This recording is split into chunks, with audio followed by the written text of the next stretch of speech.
Morning, everybody. Thanks for having me. My name is Blaise Nemeth. I'm a pediatric orthopedist at the Children's Hospital. I'm kind of unique because I'm a pediatrician by training, so I don't do surgery, so many of you may not have crossed paths with me in that realm, but I do a lot of work over there with kids before they need surgery, after surgery, or hopefully if they don't need surgery at all. And so I kind of just fill a little bit of a niche between a lot of different areas and kind of fill in. But one thing that I've gotten involved with over the years are adaptive sport opportunities. And I'll talk a little bit about that.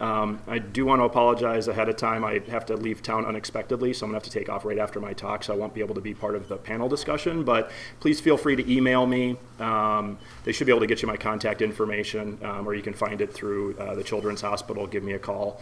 I'm happy to connect on things. This is really kind of all stuff I do outside of work for the most part. I do some in clinic assessments, but a lot of it's just kind of outside of that. So, all right, so I have no disclosures for my talk. So I want to go through a little bit and talk about what adaptive sport really means and who's going to benefit from that. Differentiate a little bit between adaptive sport, Special Olympics, and Paralympics, because that can be confusing for a lot of people. It certainly was confusing for me when I first started. Acknowledge the obstacles to participation, talk about some of the opportunities that are available, and then I made up kind of 5 Ps that I think about in my own head in trying to guide people on how to go about these opportunities for yourself or for your child. So we'll go through. There actually turns out, you'll see there's probably about 10 different Ps in there when I finally get all said and done, but I'll narrow it down to the 5 that kind of headed up. So my involvement with adaptive sports started a number of years ago and came through interactions with one of the patients that I have in clinic. So this is a growth chart, and you can see, looking on here, how this patient's weight had accelerated from being down near the bottom of the growth chart around age 10 to now being towards the top by age 12. And for somebody who has issues with mobility, has a neuromuscular disorder, the more weight that's there is going to make it a lot harder to move. And that's what they had found, is that it became very difficult just for even activities of daily living, and the parents were struggling to be able to do transfers. And body mass index is not a very reliable measure in kids with neuromuscular issues, because the measurements of height and weight that go into calculating body mass index, which is how much you weigh for how tall you are in a very kind of simplistic way, just are not very reliable either. So that's why the numbers kind of bounce all over the curve. So it becomes very difficult to relate, and that's how we classify obesity in kids, is based on where their body mass index falls. So it does make it a little bit difficult. It's probably not really a huge issue when it really comes down to it, because it's more about function. And so the parents were looking for some opportunities. I kind of coincidentally, and I'll talk about it in a little bit, got involved with an organization in town and a group here on campus, and this patient got involved with that. And then this is what we ended up seeing happen to his growth chart over the next couple of years. His weight ended up plateauing. There was a little bit of an increase here during late puberty, but you can see that his weight stayed pretty stable throughout. And then body mass index, as measurements actually became a little more reliable as I was pushing people on this, you can see that he went from kind of being up higher to actually coming down on the more of a normal range for where his weight should be for how tall he was. So really showed me kind of where the benefits of sport can be when it comes to adaptive sports. And we think about that for kids in general as being a big part of their development. But again, as we talked about weight, that can be a big inhibitor in general for our population and for people to be moving. I always like to show this curve just to kind of, again, put it all in perspective. We all know that there's an obesity epidemic. It's kind of been overshadowed by a lot of things more recently, such as the opioid epidemic, but it's still real and still present. This is what our country looked like, I guess now 25 plus years ago. Obesity rates for adults tended to fall between 10 and 15% of the population. As time went by, over 10 years, started going up. By the time 20 years later, now they actually had to make up a whole new different set of colors for the map, because the ones that they were already using no longer applied. And then the most recent charts that I have in here, there was a new classification method, but again, you can see that obesity rates in some states in the country are over 35% in the adult population. So kids had been trending along that way for quite a while. We've actually plateaued and actually come down a little bit in the last couple of years. So the obesity rates in kids are around 15%. So half of that obesity in adulthood comes in adulthood, but half of it happens as kids are children. So for kids who have chronic disease, obesity is an even bigger issue for a number of different reasons. Just being able to have opportunities to be active, as well as the mobility issues, as I mentioned. For some of the populations that I work with, kids with autistic spectrum disorder, trisomy 21, spina bifida, which are all groups that are taken care of here at the Waisman Center. And even kids with cancer, obesity rates can run 1.5 to 3 times higher than the general population, so it becomes an even bigger issue. For today, specifically focusing on cerebral palsy, for kids who are ambulatory, the obesity rates are about 1.5 to 2 times higher than the general population of kids, but for kids who are not ambulatory, they actually tend to be underweight typically. And I'm not going to go into the details on that piece of it. I think Dr. Liga will talk a little bit about that in her talk later. So the other thing, as I've gotten more involved with this and been asked to speak more on it just because of my opportunities, turns out if you do this once or twice, all of a sudden you're an expert and people start asking you to talk and then you start learning more about it. So it kind of is a self-fulfilling prophecy, I guess. But you know, as I was preparing talks for other venues, and some of the things that you just don't realize that with kids being physically active, things happen that you don't expect. You kind of have to look for them. And you start hearing about things anecdotally. Some of the studies that have been done, and there's very few studies in this area, is that cardiovascular events are decreased for kids who have cancer, which is probably related to exposure of chemotherapy and radiation. Can improve white blood cell function, which may improve other health markers for kids as they get older. Some interesting studies that have been done in kids with trisomy 21. Leptin is one of the regulators in obesity. Inflammation plays a role in cardiovascular disease.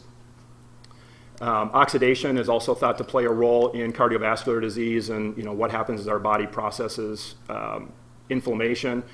And then there was one study that I came across that looked at kids with trisomy 21 where their ability to speak and enunciate words actually improved. And their hypothesis was that having to do the regulated breathing of swimming improved some of the orofacial muscles. So the tongue and the cheeks and everything else became stronger and more coordinated so that their phonation actually improved as well. So there can be benefits beyond what we think of as general health benefits. So talking about adaptive sport, we already kind of talked a little bit about the role on body habitus and health, which a lot of people think about.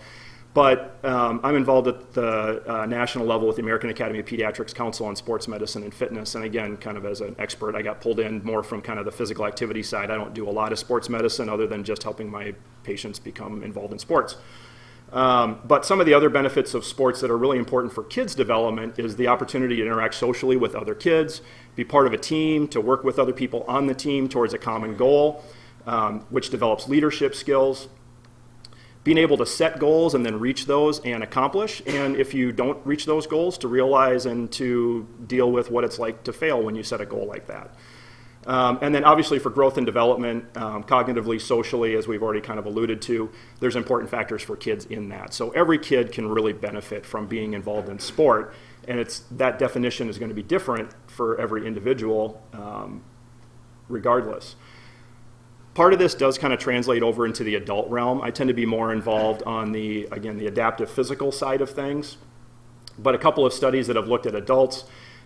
For adults who are physically challenged, the employment rate's only 30%, so unemployment 70%. That's much higher, obviously, than the general population. But that decreases, or the ability to be able to be employed decreases with severity, and it's much lower for people who are in a wheelchair. But for adults who were involved in adaptive sports, their employment increased 4% for every year of participation, and after about 10 years of involvement, that plateaued. So that improved employment from being 30% up to about 70%. So cut that unemployment rate by over 50%. So it does, again, have some effects on that. It's not really sure why that is, but again, clearly other benefits that translate over to other parts of life. So as we all know, who can benefit from sport participation? Really everybody. Who can benefit from adaptive sport participation? Really anybody who has a challenge that can't do the sport the way it's set up with its normal rules and normal equipment. So that's where the adaptations come in. So adaptive sports are modifying a sport to allow somebody to be able to participate, and it's generally focused on physical and sensory disabilities, but there can also be cognitive adaptations that can occur as well. So typically there have to be modifications in equipment. So here you can see this skier from the American Birkebeiner, which is the largest cross-country ski race in North America. It happens here in Wisconsin, up in Hayward, Wisconsin. And this guy did the entire race on his sit ski, so which is pretty remarkable. So the poles are modified. The skis are standard cross-country skis, but you can see that he has a modified chair and a modified attachment to the skis themselves. Athletes will often need guides because there may be obstacles to come across that they didn't anticipate, so that can help along with that. Obviously, if somebody's visually impaired or has auditory impairment as well, if they can't see or hear, they're going to need guides to be able to take them through that. The venue may need to be modified, and we'll talk about that in a little bit. And then again, the rules of the game may need to be modified a little bit as well. So these are very individual types of modifications. So adaptive sport kind of has two venues that you can go through as you progress into competition. One of them is Special Olympics, and that really focuses on individuals with intellectual disabilities. The overall arching kind of mission is for health, fitness, and competition. And then Special Olympics obviously does a lot of advocacy work as well. Paralympics is more towards the physical disability side of things. There's an International Paralympic Committee. Eligibility really focuses on whether there are impairments in any of these different areas. So you can see they're pretty broad categories. There's a classification system that's utilized to determine if somebody qualifies, and then how they're classified for the competition to try to put people on more or less comparable playing field when they are competing against each other. So that has brought up a lot of issues with people intentionally misclassifying themselves, where they'll fake exams. So you get into kind of the same cheating of the system, just like you do at the Olympic level. So the kind of the overall good feel of it can sometimes be subject to the same types of things. So it's not necessarily maybe blood doping, but people making up or faking how they're able to participate to be classified differently. So Paralympics were last year. They are held every year in combination with the Olympics. It's usually the week following the Olympic Games currently. So these were some pictures that I took from Sports Illustrated, just showing a number of the different types of competitions that can occur, some of the adaptations that athletes use, and the same risk of getting injuries just as in any other sport. So it's pretty amazing what kind of adaptations have occurred, and new sports can get added as people think about different ways to adapt them. So some of the opportunities that are available in the local community we'll talk about in a little bit. I think really when it comes down to, though, is identifying for yourself or for your child what the abilities are, and then finding out how those can be adapted to the opportunities that exist in town. So I got started out in this through a group on campus, No Limits Kids Fitness, that's run by Tim Gattenby through the School of Department of Kinesiology here just down the street. And Tim had this idea. He had worked with adults on adaptive programming and wanted to focus, and through a mutual contact, we ended up getting hooked up on this. And it's become over time a collaboration. It started out as a collaboration between kinesiology, rehabilitation medicine, physical therapy, orthopedics, sports medicine, engineering, and a lot of organizations here in town to come in. And the thing that's really cool about this program for kids is that the kids are brought in as clients, and it's a class on campus for undergraduate students who are going into a variety of different areas. But they get to work with the kids individually to develop an adaptive program for them, find out what their abilities are. The kids leave with a booklet that describes the things that they can do, how to modify things for them. And they bring in outside organizations to be able to give kids different opportunities. So again, here's a hand cycle. So to be able to show the kids, to demonstrate for parents what the children are capable of, and then try to hook them up with resources that are available as well. It's an application process to be able to participate. It started out from where we were hoping initially to be able to recruit 10 kids for the very first year, to now a program that's become very sustainable and actually is very competitive for people trying to get into the program to have the opportunity to do this. And like many things in the adaptive realm, it took a group to get it started, but then once people got comfortable with it, it's kind of taken off from there. So some of the obstacles that can exist for participation, so obviously there's personal obstacles that can exist. People, and especially parents, can be especially concerned about their child becoming injured or getting injured in the sports that they're involved in.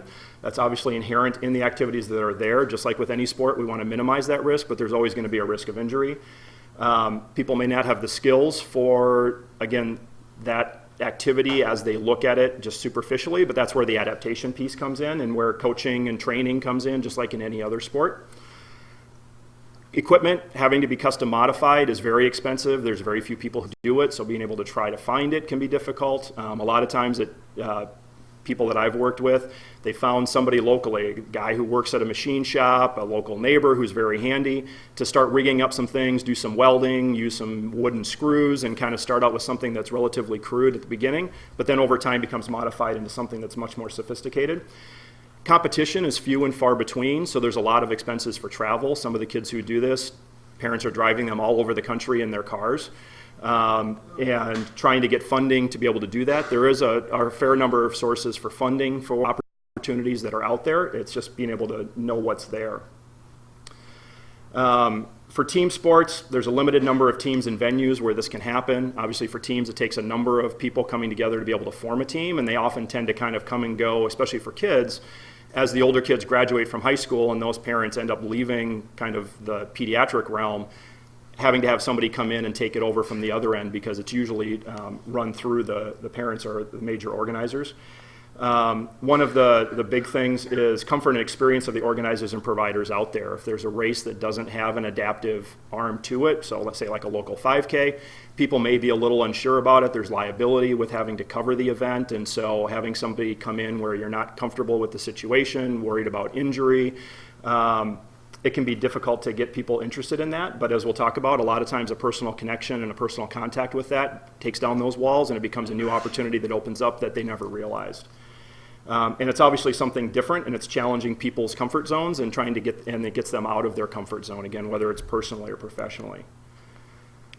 So just a quick slide from an orthopedic perspective. There's very few things from our standpoint that is going to limit anybody from being able to be active. And I think if you talk to most doctors out there, and as I've talked with my colleagues pushing them on these things, there's very few medical conditions that are really an absolute contraindication to being physically active and involved in sport. Dr. Legal will talk about that a little bit later, more specifically, but if a patient has surgery for scoliosis, or has surgery for scoliosis, we're typically not limiting their activities except in very minimal ways. So for most sports, it's not going to be an issue. Dislocated hips, just as with physical therapy, we don't want to stress beyond the passive range of motion. So that can, again, modify some aspects of wheelchairs or the sport itself. Rotational and angular deformities of limbs, we have to make sure that they're not going to rub, catch, pop out of the wheelchair and get caught in the wheels, try to do things that we can to minimize that injury. But there are the general acute and overuse injuries, as you can see in any sport, and some of them are very specific to certain sports or certain adaptations. And that's where it becomes an ongoing process. Functionally, as with any sport, there's a gradual progression of developing strength, having the stability to be able to control the joints, to be able to do the sport safely. Sensation is an issue for anybody who may not have sensation, so I work a lot with patients with spina bifida, and that's a big issue for our patients. As I already mentioned, contractures and limb deformities can make it harder to fit into things, and so we have to modify how that's going to work. And then, again, modifying the equipment, as I already mentioned. So ways to get this to happen for you or for your child is to make that personal connection. So these are some of the programs that I've worked with. I apologize to some of the vendors who are out in the room next door because I haven't worked with some of them. So I don't have them on this slide, but now I've already got a pocket full of different connections that I'm going to be able to add to this slide now moving forward. So Try for Schools is a local triathlon group, and I got involved with them at the very beginning as they wanted to develop an adaptive program, and I'll show some slides, some pictures on the slides coming up at the very end here just to kind of demonstrate the process that we went through. Keel Dance does an adaptive dance program. They're located between Madison and Verona, right off, not sure if they're Madison or Fitchburg, but right off of Verona Road heading south. CXC is the Central Cross Country Ski Association. That's who I got involved with. I'm a cross country skier, is kind of my fitness thing outside of work, and that was where we got the common connection. Boulder's Climbing Gym puts on an adaptive climbing, usually every winter. Skeeter's Sled Hockey is a sled hockey team, obviously, and then Mad City Badgers is a wheelchair basketball team. So these are ones that I know of, and I will promote as I talk to people. Again, I've got more to promote now. MSCR has some great programming, and that's where I direct a lot of patients. Chad Tom runs up their program, and so they are very experienced in all of this and have a really big catalog of opportunities that are available. I think one other thing is just through personal interest and connection, just as I got involved with this. If there's something that you enjoy doing, talk to people that you know. Generally, word of mouth, it kind of gets around. There's a group around that does a lot of outdoor sports, fly fishing and hunting, and we'll take kids out, and they've got wheelchairs with big burly wheels that can go over lots of different terrain and get people out there. Boats that are set up to be able to get people out fishing. So really kind of almost anything you can think of, there may be somebody around who's interested in it. And then, like I said, word of mouth is really kind of the key of what's happening right now. And I think hopefully this will help a lot of us start to coordinate and be able to have a more common voice in this and be able to share each other's experiences and opportunities that are available. At the national level, if you're interested in this, the top 4 organizations are national organizations. Middleton has hosted the Adaptive Junior Nationals the last 2 years. I was involved with it at the very first year to a marginal degree. Deb Jenks, who's next door, really kind of took that and was able to take it to another level. And through that has spun off the Dairyland Games, which is kind of Wisconsin's version of kind of an adaptive summer games. There's the Wisconsin Adaptive Sports Association within the state. A lot of the athletes I work with practice through a group out of Chicago, the Great Lakes Adaptive Sports Association, and they've been very collegial in working with us locally. And then just to also, this can come across as being a little bit biased towards athletes who are self-mobile.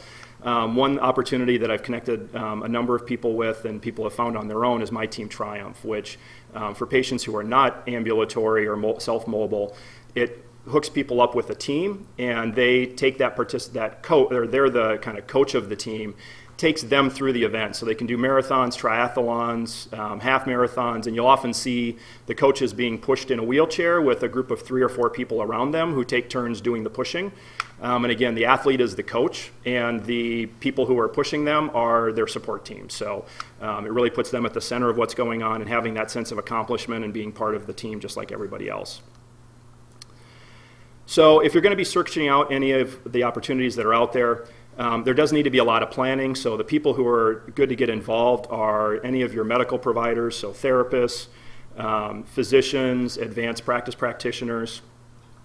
Whoever is the caregiver needs to be involved, because that's who's involved with the athlete on a daily basis and really understand some of the specific modifications that need to happen. Obviously, you need to include the event director. You can't just show up the day of and be able to just do it and hope that it's all going to go well, because there often have to be modifications to the venue and everything else. Parents, and obviously the athlete needs to be engaged and want to do this, just as with any other sport participation. Sport should be fun. It shouldn't be a forced endeavor. So we want to make sure that that continues to happen.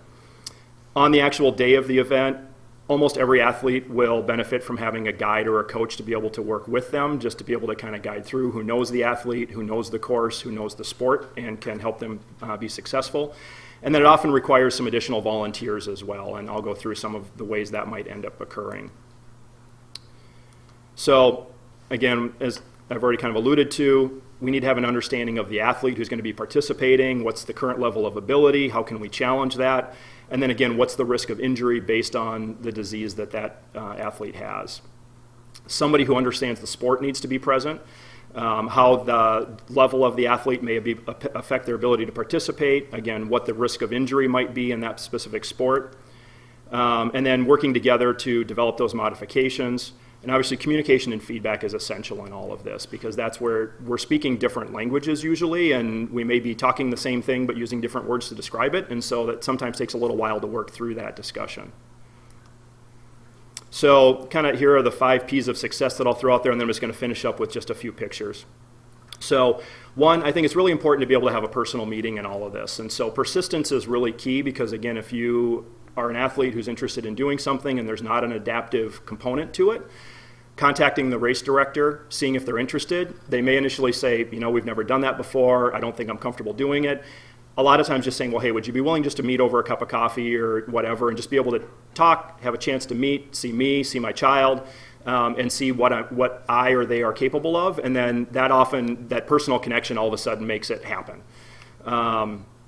In bigger events, so like with marathons where there may be 1,000 or more people participating, that's probably not going to happen. The event is set up for a large group. Just like any other athlete, they expect you to be able to show up and be able to do it as it's designed. So, but that's where working at the local level, working with smaller events, I think is really successful. As I already mentioned, planning and practice, one of the things that I've found crucial is to really go and do a dry run of the event.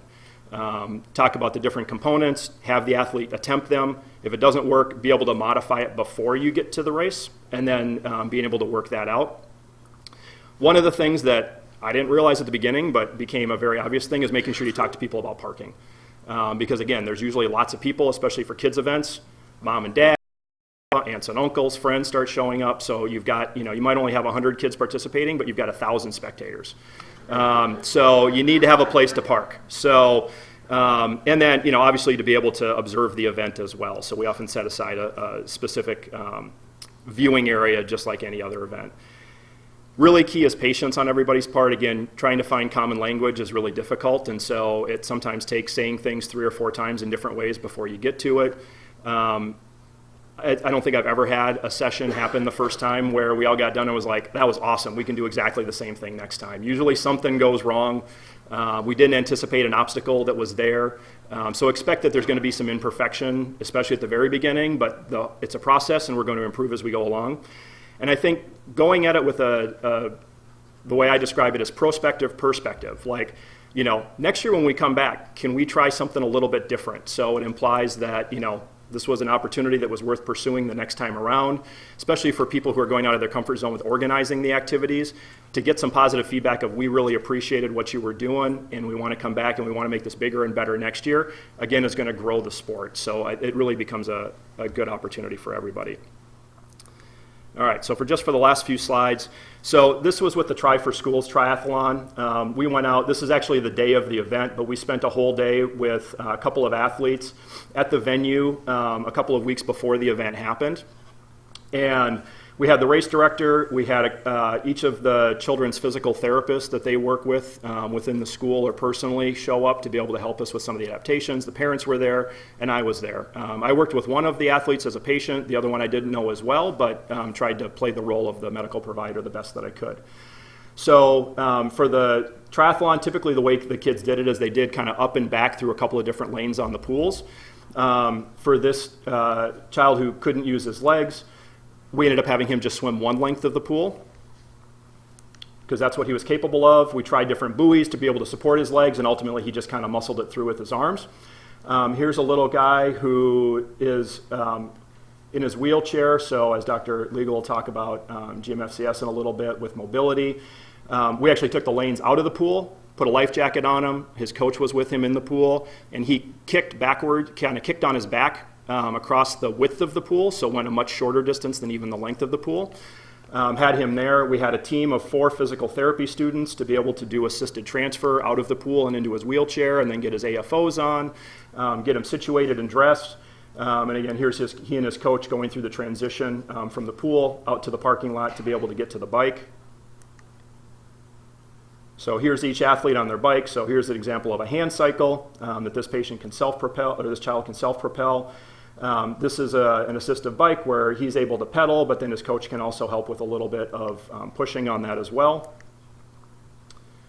And then for the run, wheelchair around the track. Here he is in his walker, so we ended up having to modify. They went from the parking ramp to the track next to the school. There was a curb there, so we created a ramp for him to be able to go up the ramp. And then he essentially went to the track and then went 100 meters to the finish line. So they were both able to cross the finish line, as with any other athlete. Got medals just like every other athlete, and ended up winning their divisions. So. And then kind of just some final videos here just to kind of show how it can go. You kind of look at it initially from the very beginning and wonder, is this the right fit or not? Let's see if we can get the video to work here. There we go. So, and again, this was kind of how I got involved through skiing, as we put on a fair with one of the sit skis. So you can see this guy struggling a little bit to kind of get that ski moving. I apologize for the next video. It's upright on my screen and it starts out upright and it flips for some reason, but I think you'll get the gist. We couldn't figure out how to get this to not flip on the screen. But you'll see here he is a couple of years later, the state championship, and is now on track within the Paralympic program itself. So you never know what somebody's going to be capable of until you give them that opportunity. He's actually even ventured out into some other sports. So this is the paddle and portage that happens here in Madison with canoes and kayaks across the isthmus. So he got hooked up with a group, again, kind of word of mouth, set up on a stand-up paddle board with a chair that he paddled himself through that. They put it on a trailer. He hauled it across the isthmus on his wheelchair. I didn't notice this until I was looking at the slide today as I was putting it through. He's wearing the junior national shirt that he has from that year as well, or from the year before, so I thought that was pretty cool, kind of a little taking it full circle. All right, so to kind of wrap it up here, so sport obviously is a pathway to physical activity. Dr. Legal is going to talk about that a little bit later this morning. Benefits are really high. There obviously are risks with any sport participation, but they're relatively small to the benefits for almost every child, but it's going to be an individual decision made between provider, parents, athlete, and then everybody else involved. A little knowledge or experience really goes a long way into just opening the doors for this and then allowing it to really take off like many of the programs that I talked about have. The adaptations need to be individualized. They should be reassessed. Usually we do a debriefing at the end of every event with the parents and with the director to talk about what we could do better next time so it's fresh and we can work on that. And then again, these are the 5 Ps I want people to think about. Be persistent, be patient, plan and practice, and then provide that prospective perspective so that it becomes a positive experience for everybody. So here's my slide if anybody needs to get a hold of me. I work primarily up the street at the Children's Hospital. I do some work over here at the Waisman Center and then have some other clinics around town and around the state. So happy to take about 5 minutes worth of questions before I have to take off, and we'll transition to the next speaker.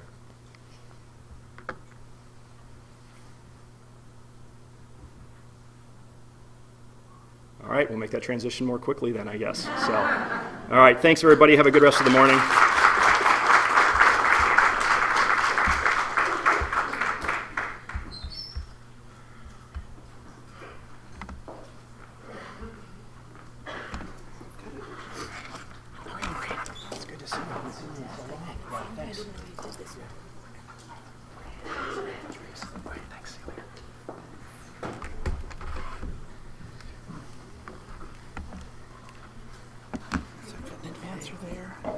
This is how we advance it?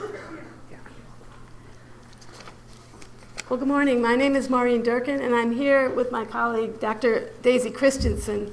Both Dr. Christensen and I are epidemiologists, and we study the prevalence of cerebral palsy in the population. Dr. Christensen is the team lead for the CP surveillance program at the Center for Disease Control and Prevention, or the CDC. And she is here also with Anita Washington. They've been visiting the Waisman Center for this week to review our research that is CDC and surveillance activities that are funded by the CDC in cerebral palsy as well as other developmental disabilities. And we are really pleased that they could be here today for the CP Day with the experts. As I mentioned, Dr. Christensen and I are epidemiologists, and since most experts in CP may not be very knowledgeable about the epidemiology of CP, I'd like to just say a few words about that. Epidemiology is the study of the frequency and the patterns of diseases in the population. And the reason that it can also be called the study of epidemics. And the reason we study the epidemiology, even when there's not an epidemic, is that it helps us understand how common a condition is, what are the needs for services in the population, how many people do we need to train to provide services for all of the people with CP in the population. We can also study the prevalence to monitor trends over time. Is it increasing, decreasing? And in addition, we can, by studying the patterns of disease in the population, we can often identify risk factors, and this sometimes leads to prevention. In addition, we identify disparities, sometimes in access to services, and these can then be addressed once we know about them. Also, I think one of the main reasons for studying the frequency in the population is that it raises awareness of the condition, and this awareness is often the first step in addressing the problem and improving the lives of people with a given condition. Now, in the case of CP, other countries around the world, including Australia, almost all of the European countries, and Canada, have long been monitoring the frequency of CP in their populations. But this work was lagging, I would say, in the United States until the 1990s when the CDC began its program in birth defects and developmental disabilities. And this is what Dr. Christensen now will tell us a little bit more about their program. Thank you. Hi, everybody. Thank you so much for the opportunity to come here today and talk about our surveillance work in cerebral palsy and other developmental disabilities. All right, let's make sure I know how to do this. Okay, so I'm going to give an overview of cerebral palsy surveillance, our activities at CDC, and some of the data that I'll be presenting has to do with the frequency and the characteristics of CP. We're going to talk a little bit about some risk factors for CP, including low birth weight, which is one of the primary risk factors. We're going to be talking about CP and motor function, and then just overall thinking about how we use these data to improve outcomes and the quality of life for individuals with CP. So at CDC, we follow the public health model, which consists of surveillance, epidemiologic research, and prevention. Surveillance is really just counting the number of people in a population who have a certain condition and collecting information about their characteristics, like their sex or their race, ethnicity, or their geographic location. And this counting can help us understand whether certain conditions are increasing or decreasing in frequency, and whether we see more of a condition in one group compared with another group. We can use these surveillance data to do epidemiologic research, which, as Maureen said, is a structured way of identifying risk factors for health conditions. Risk factors are characteristics or exposures that make it more likely for someone to have a health condition. So we look for risk factors by trying to find out whether and why some groups are more likely than others to have a health condition.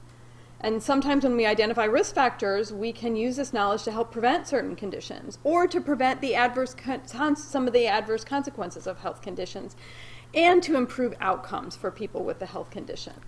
We can also use these data to help communities plan for service and care needs for individuals. To do all of these things, we rely on partnerships with healthcare providers, schools, community organizations, and individuals with the condition and their families. In this talk, we're going to focus on the first part of the public health model, which is public health surveillance. Surveillance is the ongoing, systematic collection, analysis, and interpretation of data regarding a health condition or a risk factor for a health condition. We can also refer to this as tracking or monitoring. Most often, it's the attempt to find out how many people in the population have a certain condition and then using that information to find out more about the condition.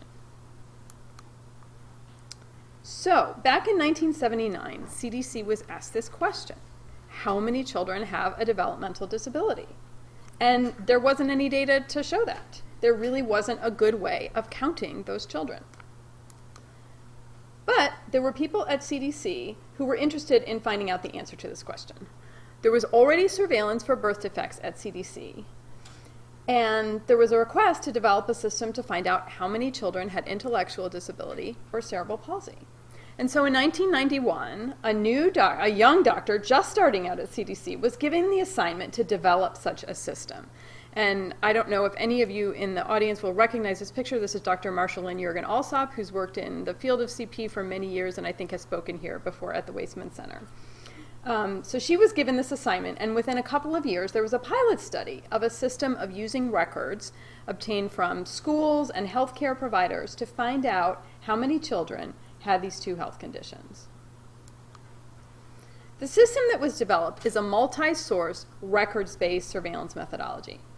In a nutshell, we develop partnerships with sources in the community that evaluate, diagnose, and serve children with disabilities, including schools and specialized healthcare providers. Through these partnerships, we review records for children who may have these conditions to determine whether they do or not, and gather information on their characteristics. Then we analyze the data and report it back to the community through published reports, papers, and community presentations such as this one. This system was implemented in 5 counties in metropolitan Atlanta to study the frequency of cerebral palsy, intellectual disability, vision impairment, hearing loss, and epilepsy. And in 1991, this system became the Metropolitan Atlanta Developmental Disability Surveillance Program, or MADSPA, and this system is still in operation today. And in 2000, Congress authorized the creation of the center, the National Center on Birth Defects and Developmental Disabilities at CDC. in part to establish autism surveillance and research programs to better understand the frequency and causes of autism and related developmental disabilities in the population. And the methodology of using school and healthcare records to find out more about children with developmental disabilities like cerebral palsy was very successful. So when this new center was created at CDC, the system for studying developmental disabilities in metropolitan Atlanta was expanded to other communities across the United States as the Autism and Developmental Disabilities Monitoring, or ADAM network. The frequency of cerebral palsy has been studied through the ADAM network since 2000 and is now studied in 3 sites. So in metropolitan Atlanta in Georgia, several counties in Missouri, including St. Louis, and 10 counties in Wisconsin through the Wisconsin Surveillance of Autism and Other Developmental Disabilities system right here. The goals of the ADAM CP network are to obtain a complete count of the number of children with CP in each project area, and to use the same methodology across the project areas so that these counts can be directly compared to one another, and to study if CP is more common in some groups of children than others, and if rates are changing over time. So what can we learn from ADAM CP network surveillance? So first, we can just look at the frequency of CP. And this graph shows the numbers from our most recent report looking at how many children had CP, which we express in per thousand. So how many children out of 1,000 children had CP? And you'll see in this study that we found that the frequency of CP, let me see if I can get this to work, ranged between 3.5 per thousand to 2.9 per thousand between 2006 and 2010. Other studies have shown similar estimates.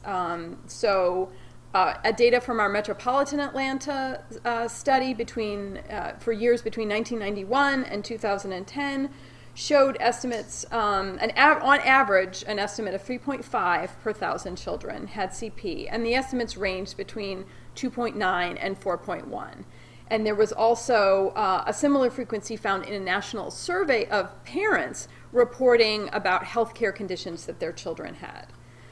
In the data shown here, we see a decrease in the frequency of CP between 2006 and 2010, but we don't know yet whether this trend will continue. However, CP surveillance systems in other parts of the world have shown a recent decrease. It's not clear what might be causing this decrease, but we can look for clues with analysis of our data, and I'm going to let Dr. Durkin tell you about a recent analysis that she did. Well, the one, is this the right slide? Yeah. Daisy did mention that low birth weight is one of the leading risk factors for CP. In fact, low birth weight, very low birth weight, and preterm birth, these are the most, really the strongest risk factors for CP in the population. Children born at very low birth weight, at less than about 3 pounds, are more than 20 times as likely as other children to develop CP.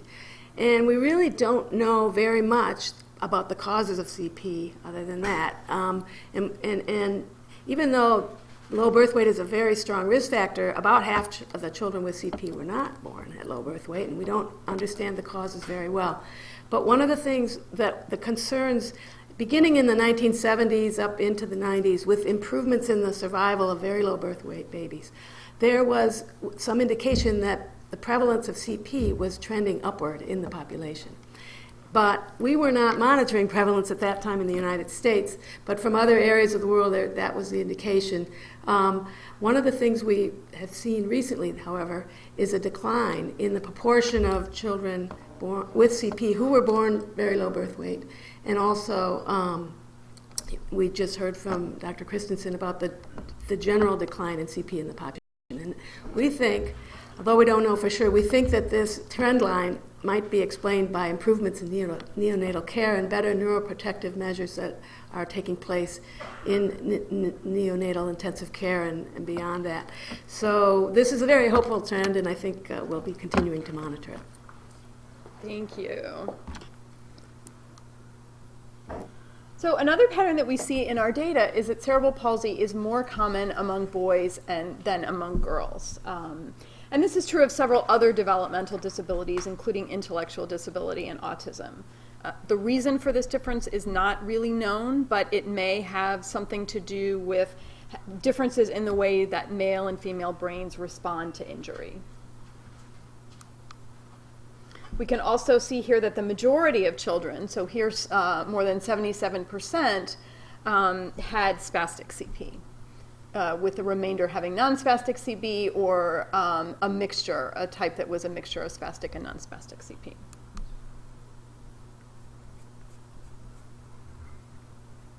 So, and we can also look at other conditions that children with CP may have. And in our data, about 4% of children with CP also had epilepsy, and nearly 7% also had autism.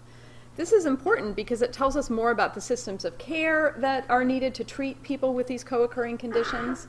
For example, children with autism and CP might need targeted interventions to improve social skills and communication.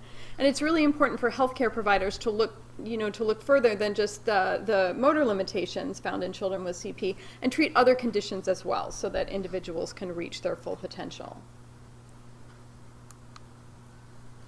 We also see that more than half of children with CP in our ADAM CP network data can walk independently, and about 30% have limited or no walking.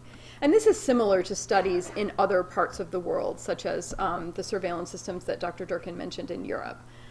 There are also other aspects of function that should be studied on a population basis among people with CP, including fine motor function and communication skills. Another finding from our data is that cerebral palsy is more common among black children than among white children. And you can see this is data from 2006 to 2010. And although it's varied somewhat from year to year, you can see that on average, the green bar, well, whoops, that was not what I wanted to use. It looks green on my screen, but I guess it's sort of this light blue bar is higher than the dark blue bar. And so the light blue bar is non-Hispanic black children, and the darker blue bar is non-Hispanic white children. Dr. Durkin has done some analyses to investigate why black children might be more likely to have CP compared with white children, and now I'm going to turn it back to her again to tell you more about that. Thank you. Well, without showing you all the data on this, I'll just tell you briefly. This is kind of an American problem that we have here. It's not something we can learn from the other countries so much. But basically what we have found is that we have a pretty strong relationship between, as we mentioned, low birth weight. That's probably the strongest. But we've also found that there's an association between poverty and CP. So children living in poverty are more likely to develop CP than others. And then, as Daisy mentioned, we have this racial disparity as well. And as you know, race and poverty and low birth weight can be very much intertwined and interrelated. So what we sought to do was try to separate them out and measure their independent effects. And what we found was that even when we control for social class, we still see the racial difference. It's not entirely explained by social class. But when we add low birth weight into the mix, the racial difference completely goes away. And what this means is that we could eliminate the racial disparity in CP in the United States if we could eliminate the racial disparity in low birth weight. But we wouldn't still get rid of the social class gradient, and that we still see more CP in children living in poverty, and we really don't understand that relationship fully yet. And then another thing I wanted to mention is that we have been able to, with the work of Ruth Benedict, who's here, I think, and also spoke to this group a few years ago, she was able to help us incorporate measures of gross motor functioning into our surveillance system. So we can classify children not only by whether or not they have CP, but also by their level of impairment and level of functioning, rather. And what we found, basically, is that when we look at the racial disparity, so the prevalence in black children relative to whites, it's not elevated for the milder or those with the least functional limitations. It's only the racial disparity really occurs in those with the more limited function. So basically what we have found is not only is the prevalence of CP higher in black children, but the severity of the functional limitations is also greater in this group, and this is something that clearly needs to be sorted out further and addressed, hopefully.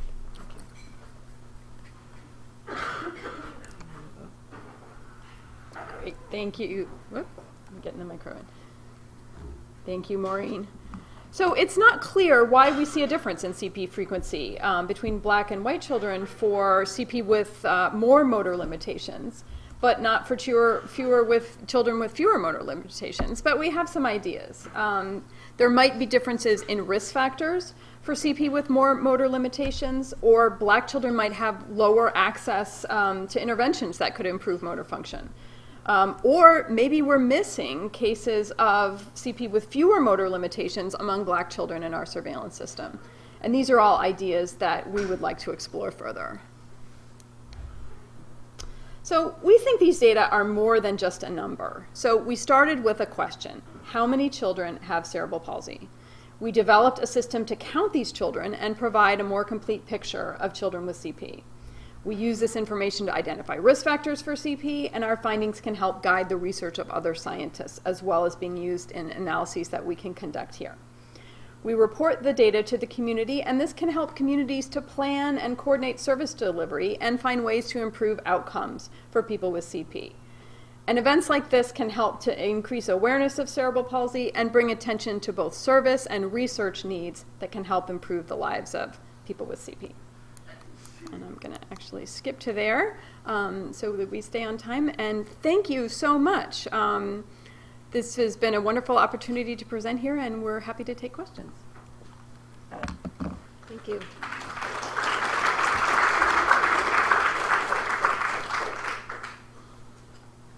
Yes. It seemed like we only had 3 racial groups, and I was just wondering, does everybody fit into one of those, or are there people that are left? That's a really great point, and not everybody does fit into those 3 racial groups, but unfortunately, because of the size of the surveillance system, we don't have enough children with other race ethnicities that we would be able to provide a stable estimate of prevalence in those groups. Yes? Have you looked at the ability or the access to early intervention in these groups, when it comes to, because you're talking about the poverty and the social class, and it seems to me like that early intervention exposure and access is really key. That's a great question, and it's difficult to get the very early intervention information on a systematic basis from the existing records that we're looking at.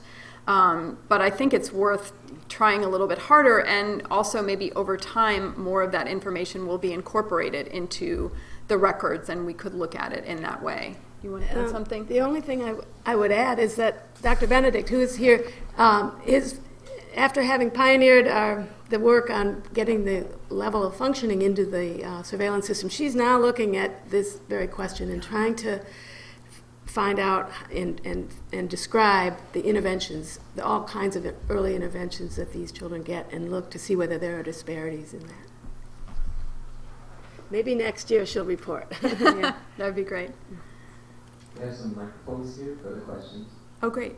I'm just curious how, you said in the records review, how children were classified. Was it strictly by their position in terms of having CP, or was there a criteria that how they were classified as having CP? Right. So when we review records, we look for either a diagnosis of CP or physical findings that are characteristic of CP or consistent with CP. And then the records are actually reviewed by expert clinician reviewers, so clinicians who have experience in diagnosing children with CP, and they determine whether the child meets our case criteria. So, for example, the very vast majority, more than 95% of the children that we classify as CP do have a diagnosis in the record. But we also sometimes see children who have a diagnosis very early on, and then there are clear, as they get older, there are clear indications that maybe some transient motor function limitations have resolved. And so we really do actually look at the record to make sure that the child at the age of 8 still meets the surveillance case criteria for CP. So this is Dr. Benedict, and I Hi. would add to what Daisy and Maureen were saying, that it because I see what I perceive as being some of the trainees who will eventually be out there in practice, that we are so dependent on what is actually in the record to do this surveillance piece, that what you put in that record is absolutely critical, whether it be information from the parent or from the providers. So encourage you to think about that.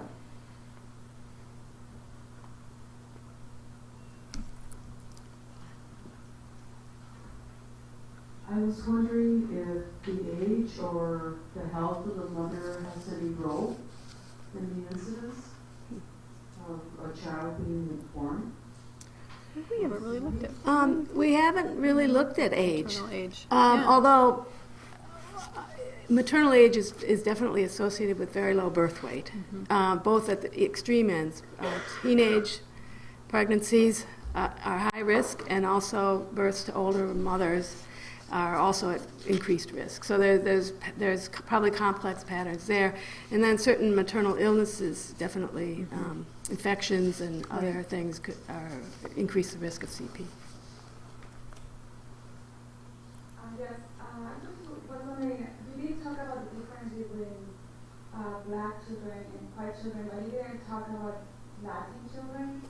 I was wondering if that could give a little more information, because I wouldn't think there is so much difference in the social class between black and Latin, and so it could give a lot of answers. Yes, I think that what we find is that, and that might be partly why we still see a socioeconomic gradient when we control for birth weight, because Hispanic births tend to have much lower occurrence of low birth weight. The average birth weight is higher in Latino children than in black children. It's more aligned with white, even those in poverty. So I think that's part of the picture there. And this is very different from what we see in autism, where we see the disparities are very similar for Hispanic and black children, but their birth weight isn't such an issue.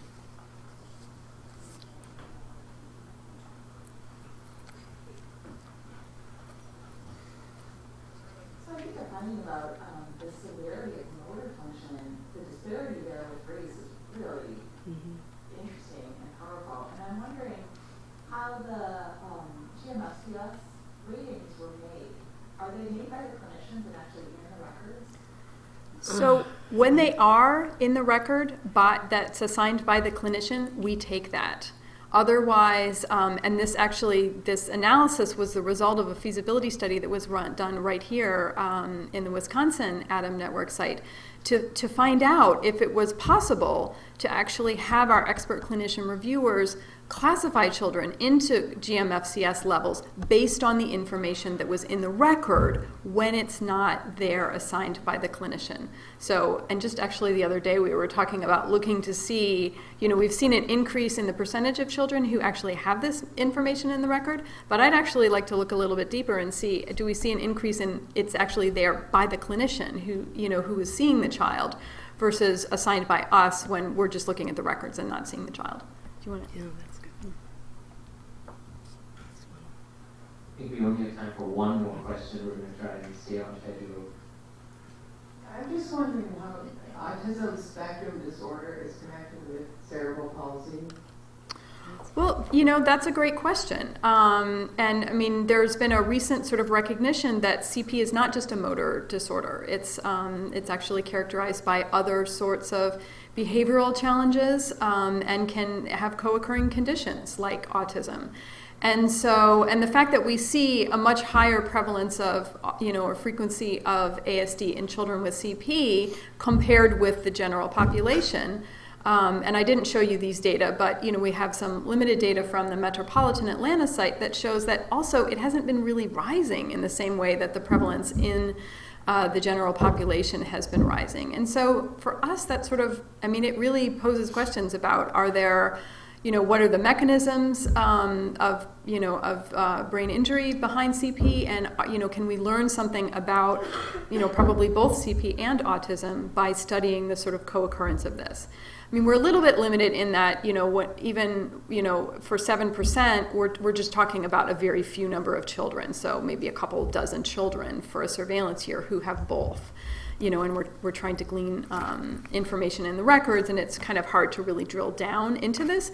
But I think this is an example of, of saying, our data can it can provide kind of a picture and a snapshot that somebody else might then really take and look at and say, hey, what happens if we actually, do screening and diagnosis for autism among children with CP? What can we learn from that?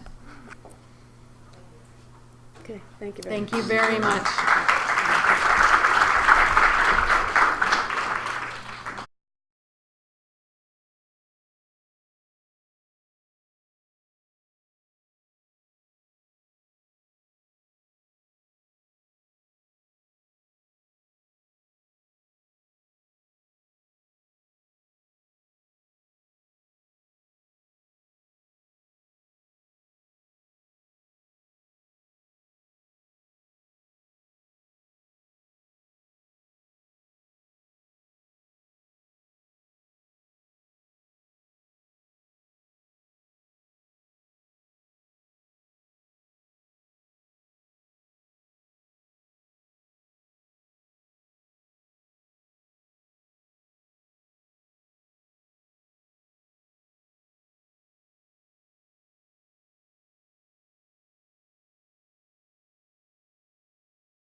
I think we'll get started so we can stay close to being on time.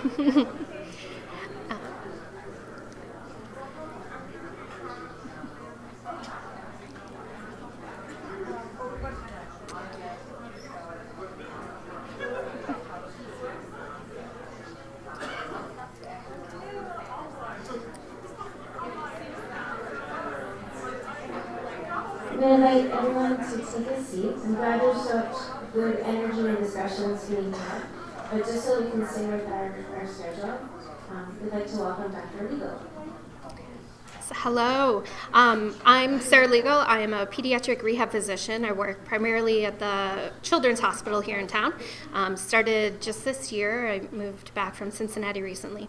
And I want to talk about general physical activity and the health benefits and how we can incorporate physical activity kind of into the daily lives of all individuals, but particularly children with cerebral palsy. Oh, jeez. I lost my slides up here. I might need some help getting the PowerPoint back up on this computer. I don't know if anybody has technical ability. Okay. I can see it up here, but nowhere else.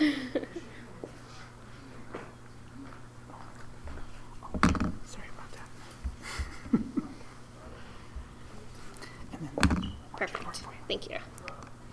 So I have no disclosures for this talk. I'm not talking about any unlicensed things. For this talk, I want to briefly talk about the health benefits of general physical activity and then provide some guidelines for all individuals with cerebral palsy, particularly children, and then look at different activities that can be done for all children with CP, regardless of their level of gross motor function, and then to talk about some common barriers to activities and how we can kind of push through those barriers. So to start off, individuals with CP have reduced cardiorespiratory endurance. So just in a daily activity, they might tire more easily. They use 2 to 3 times more energy than their peers without a disability. So just starting off, being able to participate in physical activity might be more difficult or might be for shorter periods of time. They also have muscular weakness and increased risk in general of hypertension, high cholesterol, and obesity that continues into adulthood and becomes much more of a problem as an adult. And then also, children with CP have been found to lose independence earlier than their age-matched peers, which becomes very pertinent as an adult when you're trying to go and live independently or work. There are many health benefits that have been discovered for physical activity in general, and these are particular for individuals with cerebral palsy. One is a decreased risk of developing functional limitations, a decreased risk of cardiovascular disease, decreased pain in general, and decreased obesity, as we saw Dr. Nemeth talk about. Other benefits are improved bone health, both from weight bearing and from movement in general, increased participation in the community, increased feeling of self-worth, which I'll talk about in just a second, increased functional competence, and with physical activity, you can develop increased endurance, agility, and strength. To talk a little more about self-worth, this is a very important component to have in children. In one study, looked at children with cerebral palsy and asked them to list aspects about themselves or their body that they were not happy with. And the general answers were body parts such as their arms, the look of their legs, surgical scars that they may have had, or excess adipose tissue. These same children were then participated in an exercise intervention for several weeks and were asked the exact same question again. And this time, they gave answers that didn't necessarily pertain to their body or their appearance. They listed behaviors more often, such as nail biting or drinking unhealthy beverages or smoking. And so it showed that their thought about themselves and their feeling of self-worth has improved with just doing a brief exercise intervention. So there are many components of fitness that we often can think about and that we try to work towards in children with CP, both in the therapy that they're doing and kind of in daily lives that we're trying to improve. So there are health-related components of fitness, such as strength and flexibility, cardiovascular endurance, muscle endurance, and body composition. But there are also skill-related components of fitness in general, which are agility, speed, reaction time, power, balance, and coordination. And these are often things that we're working on improving in these children, especially in their therapy sessions. To talk about strengthening, we know that children with CP have increased weakness, but studies have shown that you can get stronger with exercise, and this in turn leads to improved function. We also have studies that show that strength can influence gait more so than spasticity necessarily influences gait. So it's very important to focus on improving strength while also addressing other issues as well. This slide is taken from a study that looked at multiple other studies of activity in children and adults with cerebral palsy. And it looked at the amount of time individuals spent in sedentary behavior, in light physical activity or moderate and vigorous activity. And it found that across all levels of gross motor function, individuals spent on average over 76% of their time in sedentary behavior, with less than 16% of their time spent doing light physical activity, and even less spent doing moderate to vigorous activity. And with that moderate vigorous activity, there was 0% of the day spent doing that activity in children with GMFCS, or children and adults with GMFCS level 4 and 5. And I'll talk about the GMFCS levels in just a second. But this just shows how much of our day is spent in sedentary behavior. And we'll talk later about how important it is to increase the amount of time spent doing physical activity, whether it be light or moderate to vigorous. So talking about gross motor function, there's a classification system that we use, GMFCS, that talks about the motor function in individuals with cerebral palsy. There are separate sets of skills delineated for children less than age 2, age 2 to 4, 4 to 6, 6 to 12, and 12 to 18. A child can be put into one of these levels based on their typical daily activities, not what they're able to do on a best situation, but kind of their movement in general. And this classification system can be used to help think about what a child might be doing in the future a little bit. After age 6, children typically don't change their level of classification, and so you can kind of think towards the future about what type of movement we can expect. And so for GMFCS level 1, in general, we're walking around without limitations, going up and down stairs, but may have some difficulty with speed or balance or coordination. These individuals typically can participate in regular community activities through their school, through the recreation departments, and sometimes might need to adapt activities just a little bit as needed. In GMFCS level 2, we have some limitation in our walking ability, might have minimal ability to do higher level gross motor skills such as running and jumping, but again are typically able to participate in regular activities or sometimes adaptive activities as well. GMFCS level 3, a general description is walking using a handheld mobility device, but may use a wheelchair for longer distances or a self-propelled wheelchair for shorter distances. And in these children in general can participate in community or adaptive sports, and one main focus is to increase time that's spent not sitting down. In GMFCS level 4, self-mobility may occur with limitations, or they might be using power mobility to move around. And the importance again becomes focusing on time not spent sitting down, and not spent in sedentary activity. So there's a high importance for maintaining weight bearing as well, just for the improvement in bone health. And then GMFCS level 5, a description would be kind of transported in a manual wheelchair, maybe having difficulty maintaining anti-gravity in their head or their trunk, or difficulty controlling arm or leg movements. So again, a focus here is spending time moving around as able. If we're able to do any standing, even passively, that improves cardiovascular fitness, improves bone health. So kind of moving forward, in the same study that was looking at multiple studies of activity in children, they found that children with CP often get physical activity through formal PT sessions or therapy sessions, or sometimes through organized sports events for children with disabilities. But that activity can eventually replace the formal therapies that they're getting as children when they turn into adults. And so there's a need to have a healthy lifestyle developed as a child so that they can continue this through to adulthood, and to limit the sedentary activity and increase their general level of activity throughout the day. So some exercise recommendations that have been put out that also correlate with American College of Sports Medicine recommendations are for cardiorespiratory exercise and then later for strength training. So for cardiorespiratory exercise, the goal is to get a little warm, a little sweaty, increase your breathing rate. And in general, for children that may have been sedentary or not doing a lot of physical activity, the recommendation is to start with some exercise for 1 to 2 sessions a week and slowly increasing as able and making sure that there's time off in between these exercise sessions, so a day off in between. And the goal is to get to greater than 60% of your peak heart rate, which can be calculated using a simple equation, which is 220 minus your age. And from that, you can determine kind of what heart rate you're supposed to try to target for. Of course, this can change depending on if you have other cardiovascular issues. However, the 60% of your peak heart rate is the goal, but when starting out initially, it might be important to start at a lower heart rate goal, so 40% of your peak heart rate, and slowly building that up over time.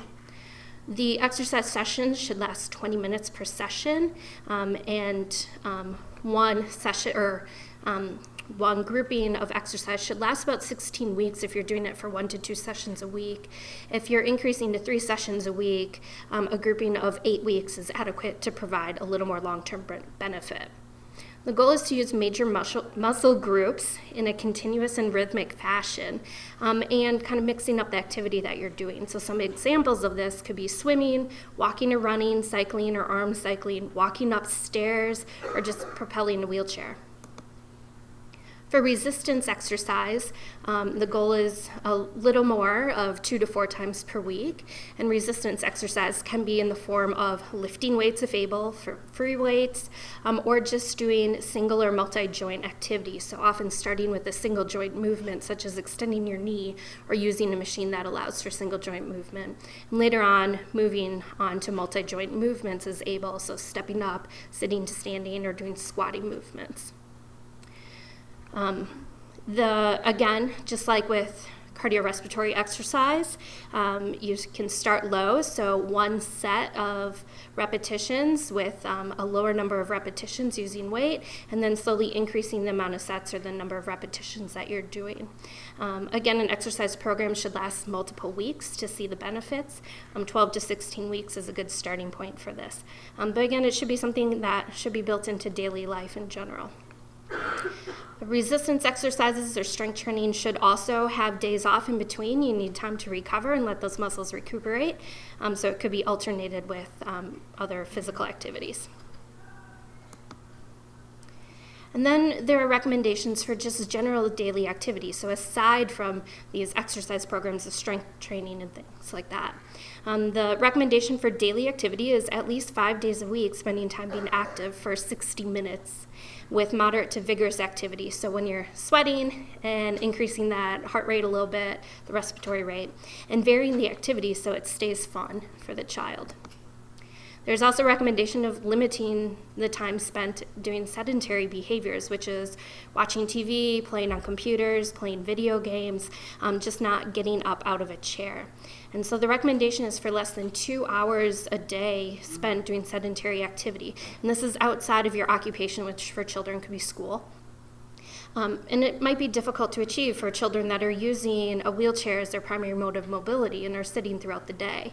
And so one way to work around this, or another benefit that has been found, is to alternate the time that you're spent sitting and in other positions. And for children that primarily are sitting throughout the day, just breaking up that sitting for 2 minutes every 30 to 60 minutes can have a significant impact on general health.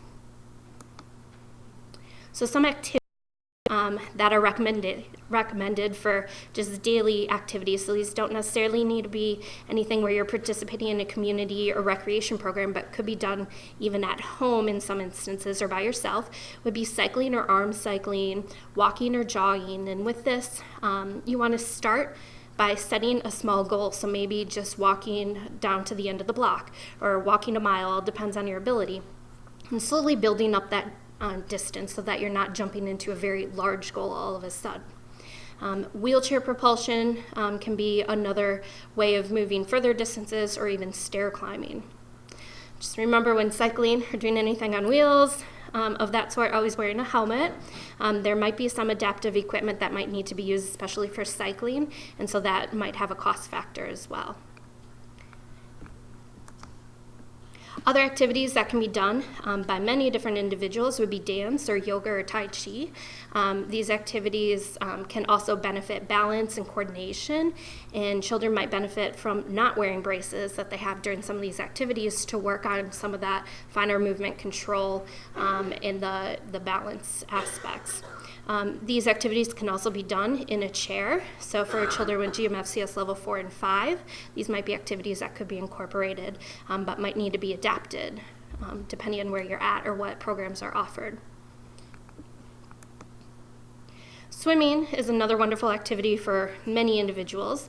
Water has, if warm, a relaxing effect and can help decrease muscle tone. So the opposite happens in cool water, so you wouldn't want to jump in a pool or a lake outside. I don't think anybody would want to at this time of year here in Wisconsin. But finding a warm water pool is beneficial. And there are many different exercises you can do in the pool, so it's not necessarily just splashing around and playing. You can try swimming a length of a pool, the long length or short, going across the pool, doing some water tuck jumps, running or walking in the pool, using flotation devices as needed to help with support, doing jumping jacks and different jumps in the pool, or even just kicking against the resistance of the water in the pool. Other activities that can be done, so there are a lot of different chair aerobic activities. There are adaptive activities that Dr. Nemeth talked about, so basketball, football, other wheelchair activities, the cross-country skiing, things like that. But also just activities where you're standing and doing arm activities. And these are activities that can be adapted based on your ability. When talking about doing volleyball, it can be done sitting down. If somebody has slower reaction time or decreased coordination in their arms, you can use lighter balls or balloons that float a little more easily and allow for increased reaction time.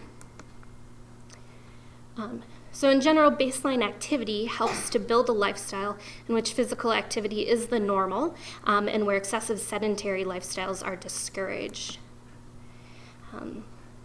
Improving muscle strength is very beneficial, but stopping the exercises can quickly lead to reversal of that improved muscle strength. So it's important to continue these exercises and this physical activity throughout life. It's harder to build up muscle than it is to maintain that muscle or maintain that strength that you've built up. And individuals that have been sedentary in life and don't have the potential to get up and run around necessarily or do as much of that cardiovascular exercise, just a small increase in activity, so a couple minutes standing a day, can lead to profound health gains. In general, an increased level of baseline activity can lead to increased energy expenditure throughout the day, which in turn leads to a healthy body weight, which with the talk earlier today by Dr. Nemeth, we saw how obesity is quite a trend in the population today. It's very important to kind of think to the future that what we're doing now can really have an impact on our lives in the future. So with that said, physical activity should start in childhood, and it's known that the level of physical activity that children do and maintain through adolescence, it stays stable into adulthood. So the habits that we form as an adolescent become the habits that we have as an adult. So there are many barriers to activity that can kind of turn us away from starting or maintaining an exercise program, some of them being time or transportation or the cost or the equipment that is needed. And so these are things that individuals kind of have to work out on their own, what they're able to do with time. You can think about doing activities in home or just outside of the home, in the yard and things like that. Transportation can always be an issue, so looking for things that are local or, again, things that might happen at home. The equipment sometimes can be borrowed, or when joining adaptive recreation programs, sometimes the equipment is provided. And finding supports or aids, so somebody to help that individual doing the physical activity. So family might not be available, but oftentimes there are volunteers at different activities. Pain can also prevent people from continuing activity, and we'll talk about this in just a second. But also the level of ability or vision might cause difficulties in participating in general community activities. And so, again, talking with the program director of the activity about the needs of that particular child is very important. Acute injuries that a child might have or healthcare issues might cause a backslide in the activity that's being done. And backslides do happen. You just kind of need to get back on the horse and continue the activity once we're able again, or maybe adjust the activity that we're doing if you're going through an illness or have an injury that's not allowing you to use one body part or something at that certain time. There can also be a fear of injury with activity, and that can be overcome by slowly introducing activity, building up the activity that you're doing, or maybe just watching the activity happen for the first time, watching somebody else do it, just so you kind of know what's involved in it. And of course, in Wisconsin, weather can always cause some difficulty getting to things. Snow, ice, rain, particularly for outdoor activities, can kind of limit what you're doing, and motivation can always wane. So talking a little further about pain and activity, there are many different causes of pain that can happen with activity. So muscle fatigue is very common, especially for individuals that might not have been doing a certain exercise routine or any amount of physical activity for a while. So it's very important to start slow with your activity, only doing it once a week, and slowly building up the time that you're doing it and the frequency of doing that activity. Equipment could be poor fitting, and this might be due to borrowing equipment at a recreation program, or having equipment of your own that might be old or brand new, and that equipment might need some adjustments.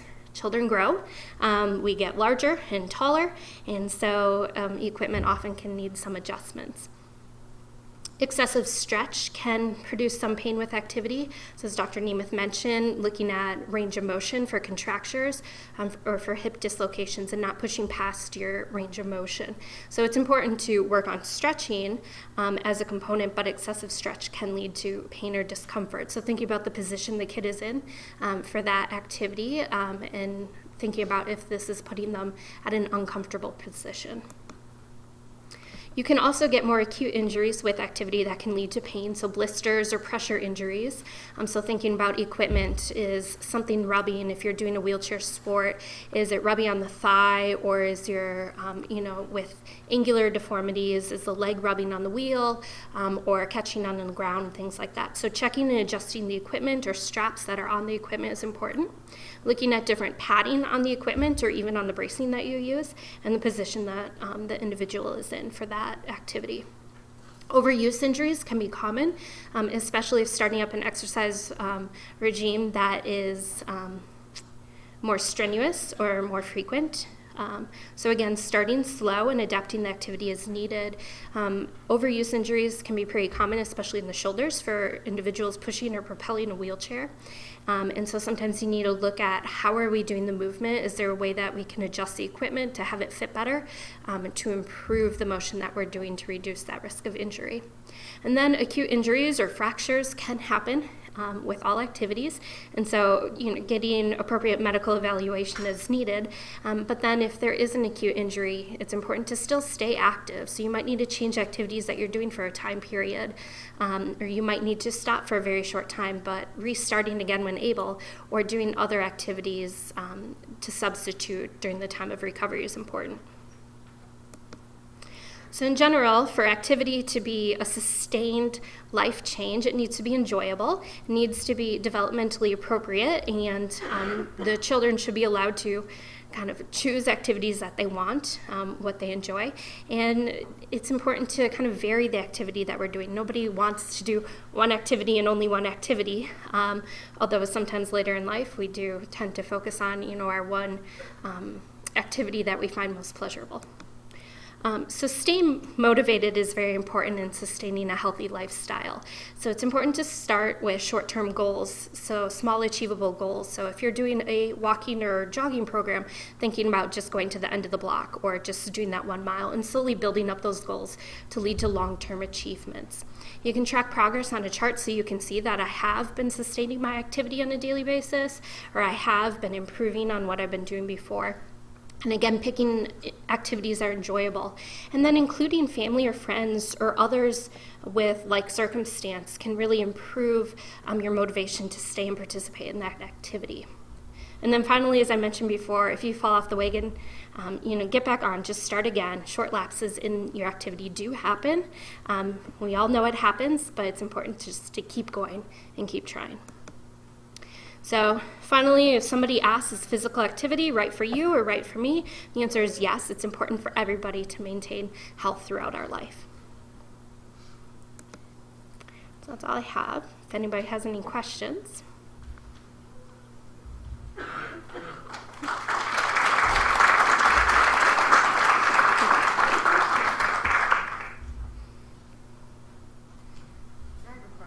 Mm-hmm. I think so.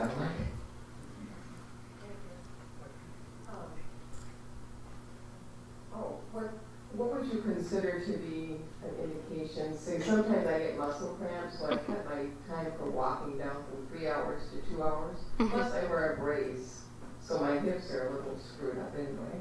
But what would you consider to be a reasonable amount of time to take a break? So for each individual, it's different. So if you said you were walking 3 hours and started getting cramping, but notice if you cut down to 2 hours, you're doing better. And so taking a break during the middle of the activity might allow you to keep performing it for a longer period of time. So especially with muscle cramps, walking for 45 minutes and then taking a short break and then for 5-10 minutes and then starting again might allow you to go a little further and give those muscles a break, or having a snack or water in between as well might help with some of that.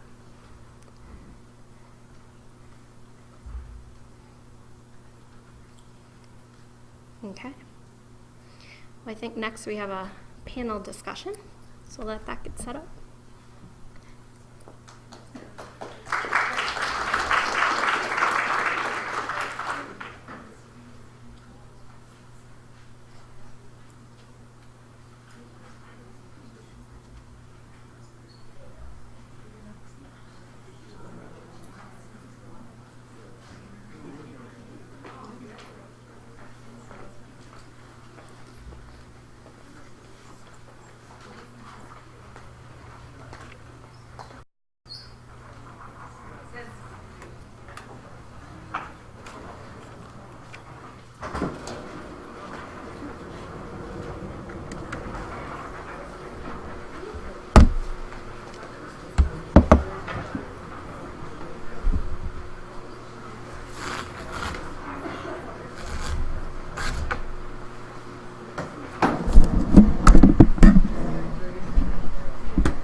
Sorry. Everyone can be on that side.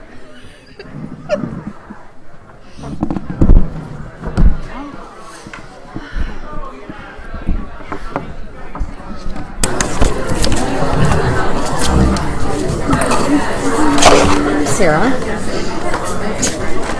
That's pretty much the end of my head then. Does Sarah know that she's Yes, which is great.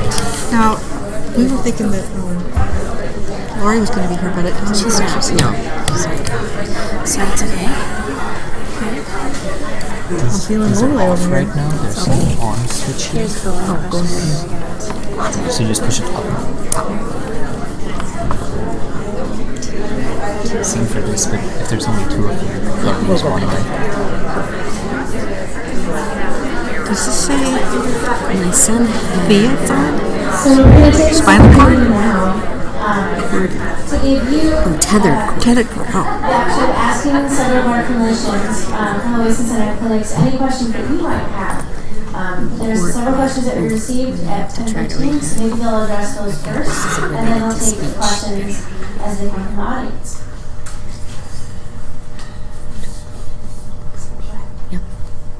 If anybody has any questions from the audience, otherwise we have a few that have been submitted we can start with. I think this one's a good one for her. Go ahead, sir. Yes, I was just wondering, oftentimes people who are able to use a walker periodically throughout the day, and they also can benefit from using a stander throughout the day.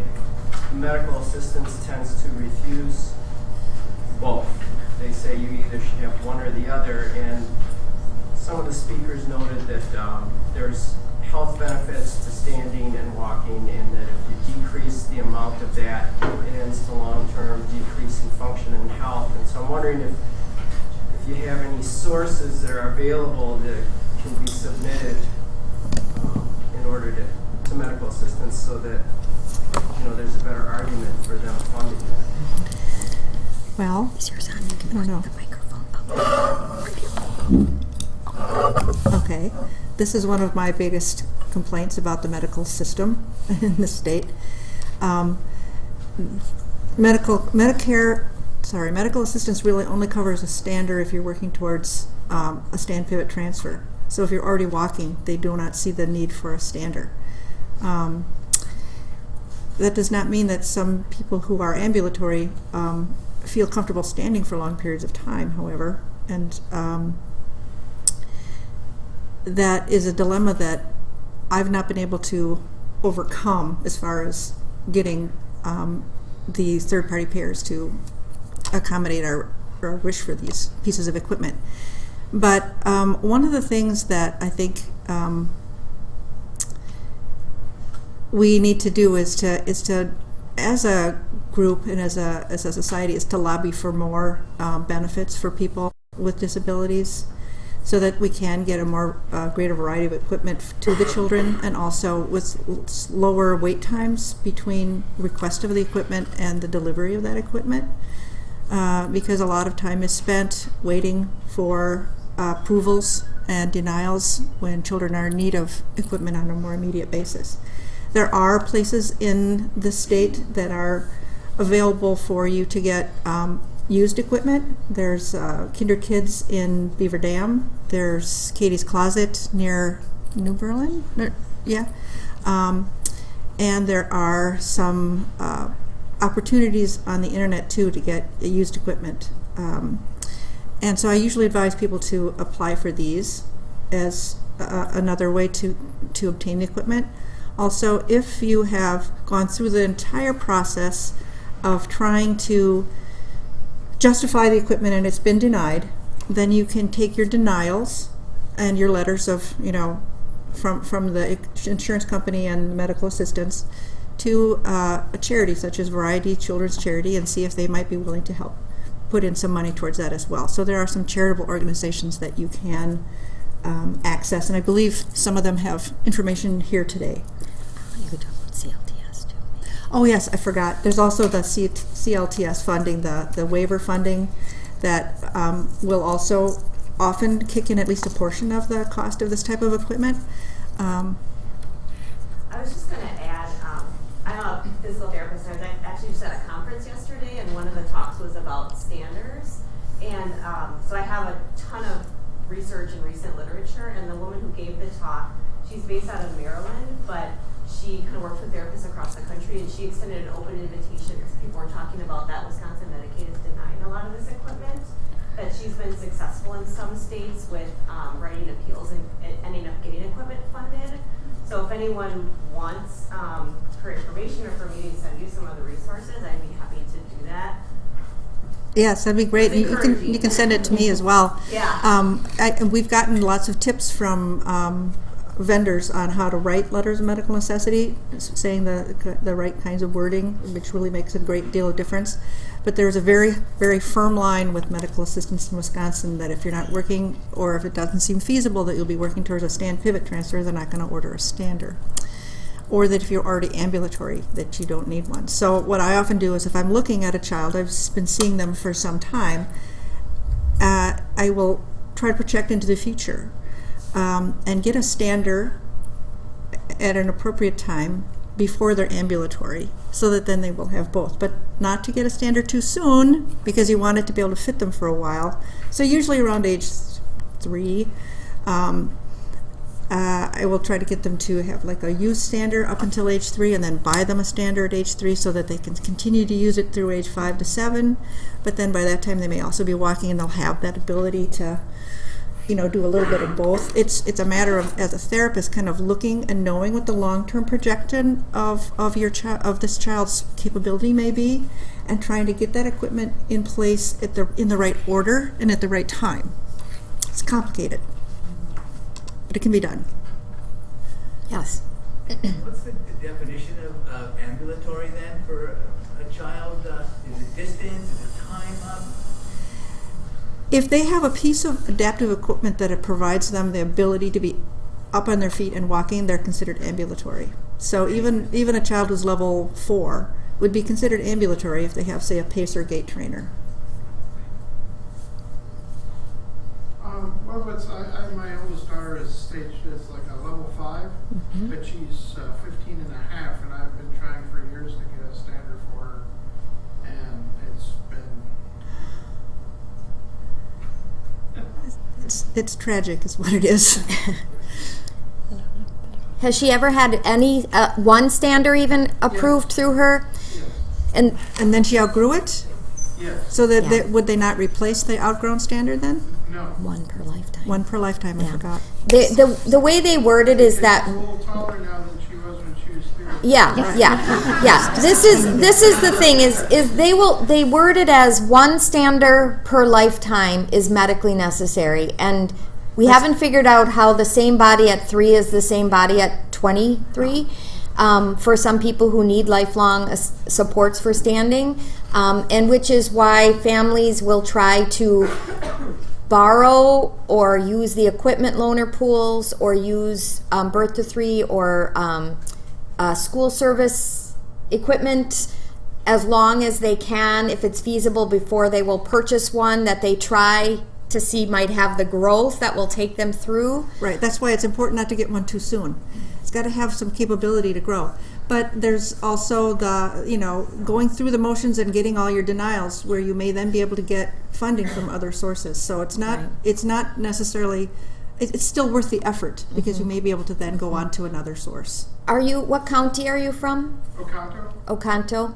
Because I don't know, Amy, you might be able to speak to being able to talk with your county support person. Yep, I'm so glad you brought up Children's Watch for Waivers. Yes. I think some families have smaller budgets that, a standards create. What do standards run these days? Oh, they run a lot. Like, maybe estimate. Anywhere from $1,500 to $2,500, depending on. So depending on how big your budget is, that might take too big of a bite. But if you're planful with your case manager, perhaps it could be something for the next year. And you would, like you said, Mary, need those denials and a letter of medical necessity from somebody, which. And then the letter of medical necessity, your physical therapist can come up with a lot of very good reasons why it's necessary, and there's a lot of studies that show how it's healthy. So. Well, the other problem we're running into is for physical therapy, they consider ongoing physical therapy as maintenance, and they don't want to continue maintenance on someone who.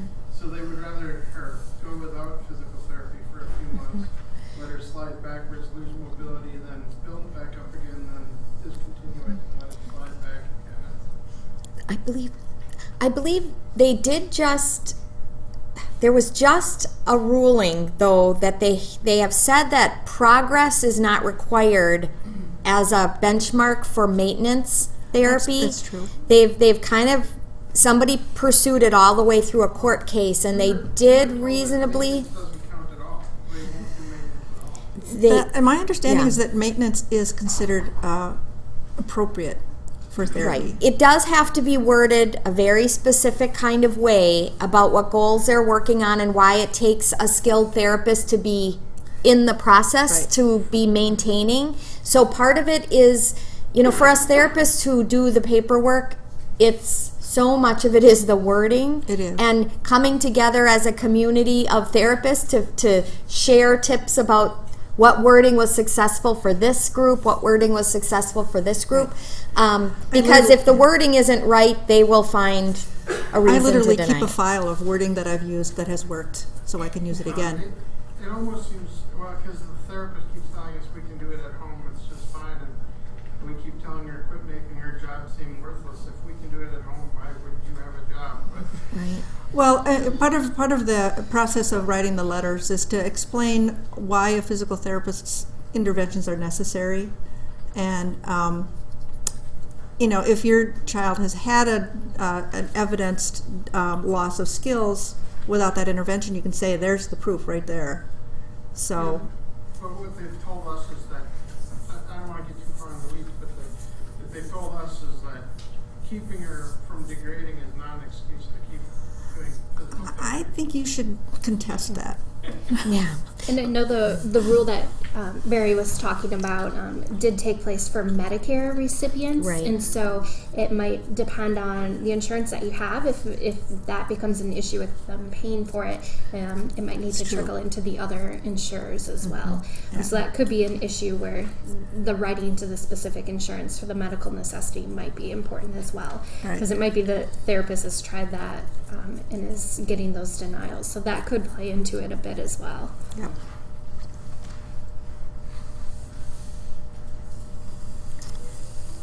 There was a question somebody had written about of in Phy-Ed class, how do AAC communicators talk? AAC, for people who aren't familiar, would be using assistive or alternative communication strategies such as a speech-generating device or other methods in the place of or to support verbal speech. And Abby Marks, who you're going to see in a little bit with the parent panel, is away with that group right now, but asked me to convey a few ideas. Usually what we would talk about is Phy-Ed class is a very specific time, and there may be specific language that is happening during that time. So while carrying around a device with the child may not be as feasible, it could either be in a specific place within the class where the child can, if they're mobile enough to go to it, or have a person take them to it. The other option is to take low-tech boards and have low-tech systems made that are flip books, pages, things that are more transportable than the actual device, that can be carried around more easily, and the language would be very specific to the activities that are going on or contain Phy-Ed class type language with it. Sometimes we've had a person wear what we call the quarterback arm sleeve. So you know when you watch the quarterbacks on TV and they're always flipping up and looking at their next play, we have had some children wear a sleeve like that where they have a few flip pages where they can just very easily flip up and use that as a low-tech system. The other one is they might wear a lanyard that contains a small amount of cards that they flip through to convey the specific messages that they want. And they also can certainly have what we call partner-assisted scanning, which is the communication partner with them, either the Phy-Ed teacher, support person, or other peers can learn this also, can ask the person questions and can do, we have a specific response that the child might use, such as, look at me if you want to do the balls next versus tumbling. And the child will look at the person when they hear the choice they want, or touch my hand if you want this versus this. So there's ways that the communication partner can be of support in those times where it might not be as feasible to have their actual full-blown speech-generating device with them in those settings. Does that, I hope that answered Thank you, Abby, for all her many ideas. I did have a question about trying to find ideas for sport participation in children who have more severe physical disabilities, with the idea that it seems like Special Olympics is really great for kids who are maybe intellectually disabled but have pretty good mobility, whereas Paralympics seems to be more involved with more lower extremity involvement. But what about the kids who have both cognitive and physical disabilities, like levels 4 and 5? For those kids, I think that having a combination of helpers and assistants to help them participate in the activity, as well as finding some ways to adapt the activity so that they can participate, is the way to go. We've talked about using coach teams where the individual is the coach and there's a bunch of people who are under their direction to help them participate. I've also seen wonderful activities where children participate with their siblings, where the able sibling is racing and pushing the disabled sibling in a chair, that sort of thing. Yes? Do you know, for kids that use power mobility, are there, I mean, I know that there's the Miracle League baseball. Are there any other sport teams that allow the kids to use their power chairs? Do you know what? Basketball. I mean, I feel like that's, so I posed this question, I feel like that's a hard niche to find, is kids who may be higher cognitively but have upper extremity involvement too. That kind of limits them from like wheelchair rugby and wheelchair basketball, because if they don't have the upper body control or strength to propel a manual chair, it seems like they can't be included in some of those sport activities. Do you know the wheelchair soccer?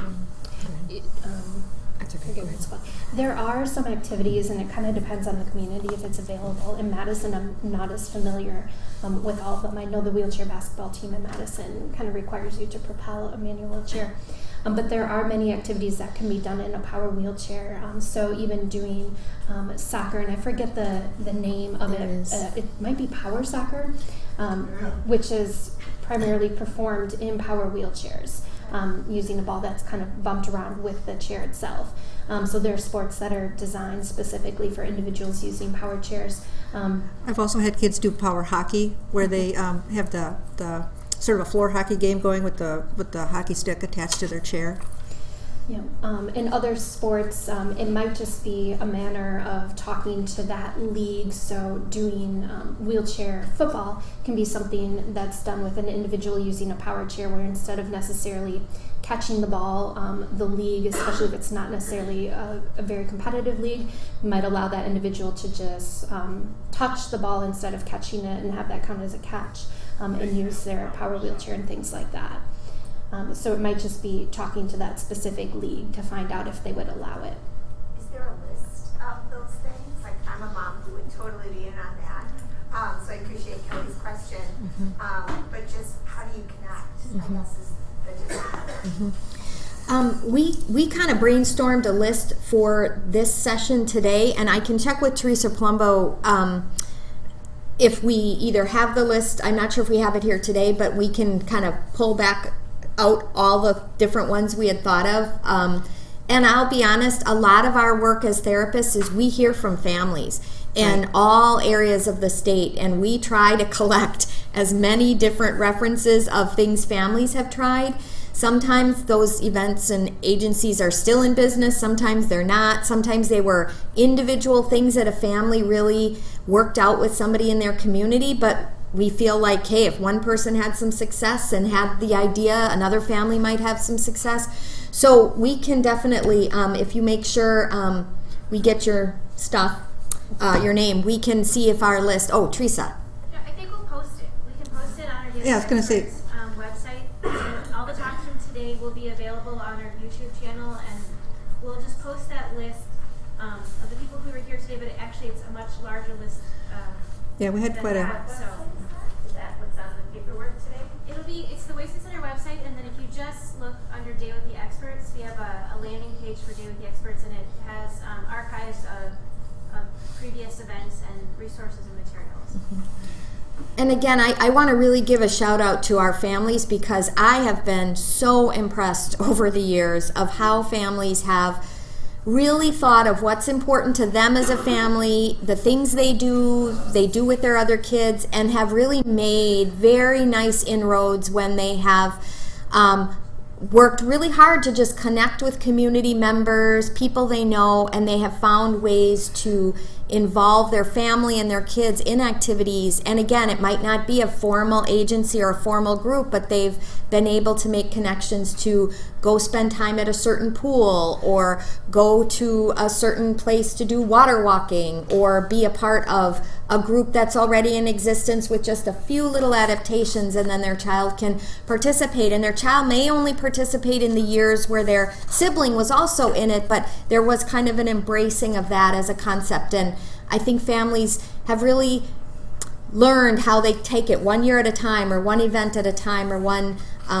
thought at a time, and pursued that. And it's been and just looking successful. at what your family's interests are, and I had a family who was very interested in scuba diving and snorkeling, and they worked with a local diving group and developed a way for their level 5 daughter to snorkel with them by developing a special float device for her. And they went to the Bahamas and they did snorkeling, and it was wonderful. And scuba diving. So just reaching out. Yeah, scuba diving too. Yeah. I just wanted to add, there was some discussion of whether or not it was power soccer, and Mike confirmed that it was power soccer. It was power Thank soccer. you, Mike. Thank you. Another good resource is 211 if you need 211? information about just about anything. They can help you. They know all the agencies that can connect with other agencies for any kind of need you have, adaptive sports, whatever. Thank you. Okay, thank you. I'm always looking for more resources, so anyone who wants to contact me with some, just let me know. So moving on to a slightly different question. I have a question here about the use of stem cell therapy for an individual that had a low level of oxygen to their brain during the time of surgery as an infant. And a question of if this is suggested and beneficial to help improve function. And so stem cell therapy right now is still something that's being researched and developed in the United States. It is being offered in multiple other countries, China, Mexico, India, it looks like, from what this one person wrote about. And so there are other places that are performing stem cell transplants for therapy, where the stem cells might be harvested from that own individual's bone marrow. I cannot recommend that at this time. Going to these other places, it's not as well regulated as it necessarily would be if it were approved and done in the United States. There have been incidences where people are reporting some benefit. I've heard personal accounts where there may have been a very short-term benefit, but nothing long-term, and many accounts where further injuries have happened because of infections and other complications with the procedure. And just having a procedure in another country done can have its own risks of coming back here and finding providers that are familiar with the procedure that was done and the interventions that would need to happen to kind of treat any complications. So at this time I can't recommend necessarily going abroad to have the procedure done, but I'm hopeful that's something that will continue to develop here and possibly have as a therapy in the future. There are some research. Yeah, there are some research protocols that are going on, I believe, through Duke University and research studies looking at that, but I believe they're all either in the study phase or there's not a conventional treatment that we're aware of. Yes. And kind of going back to the adaptive sports and finding activities in your own community, if you stop at the Waisman Resource Center table, which will be on the right as the program ends, and pick up a purple brochure, that's a brochure for the regional center system within Wisconsin, and every county in Wisconsin is covered by a regional center for children and youth with special health care needs, and they specialize in knowing what the programs and supports are available in your community.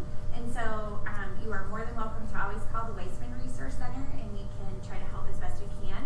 If you're from a place further away from our region, you may call your own regional center, and they will really know the programs that are available closer to your home.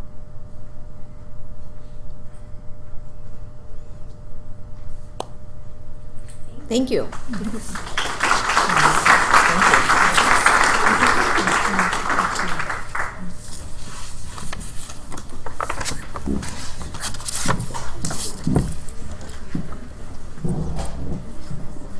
We're going to transition now to our last element of the day, and that is our community panel.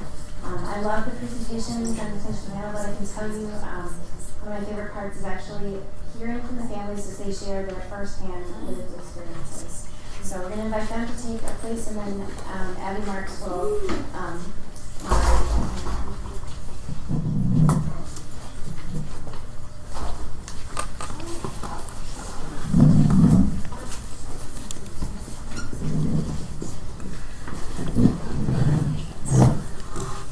Okay, so we're gonna kind of be sharing the microphone. So if at any point you can't hear us, just maybe wave at us and we'll shift it over further.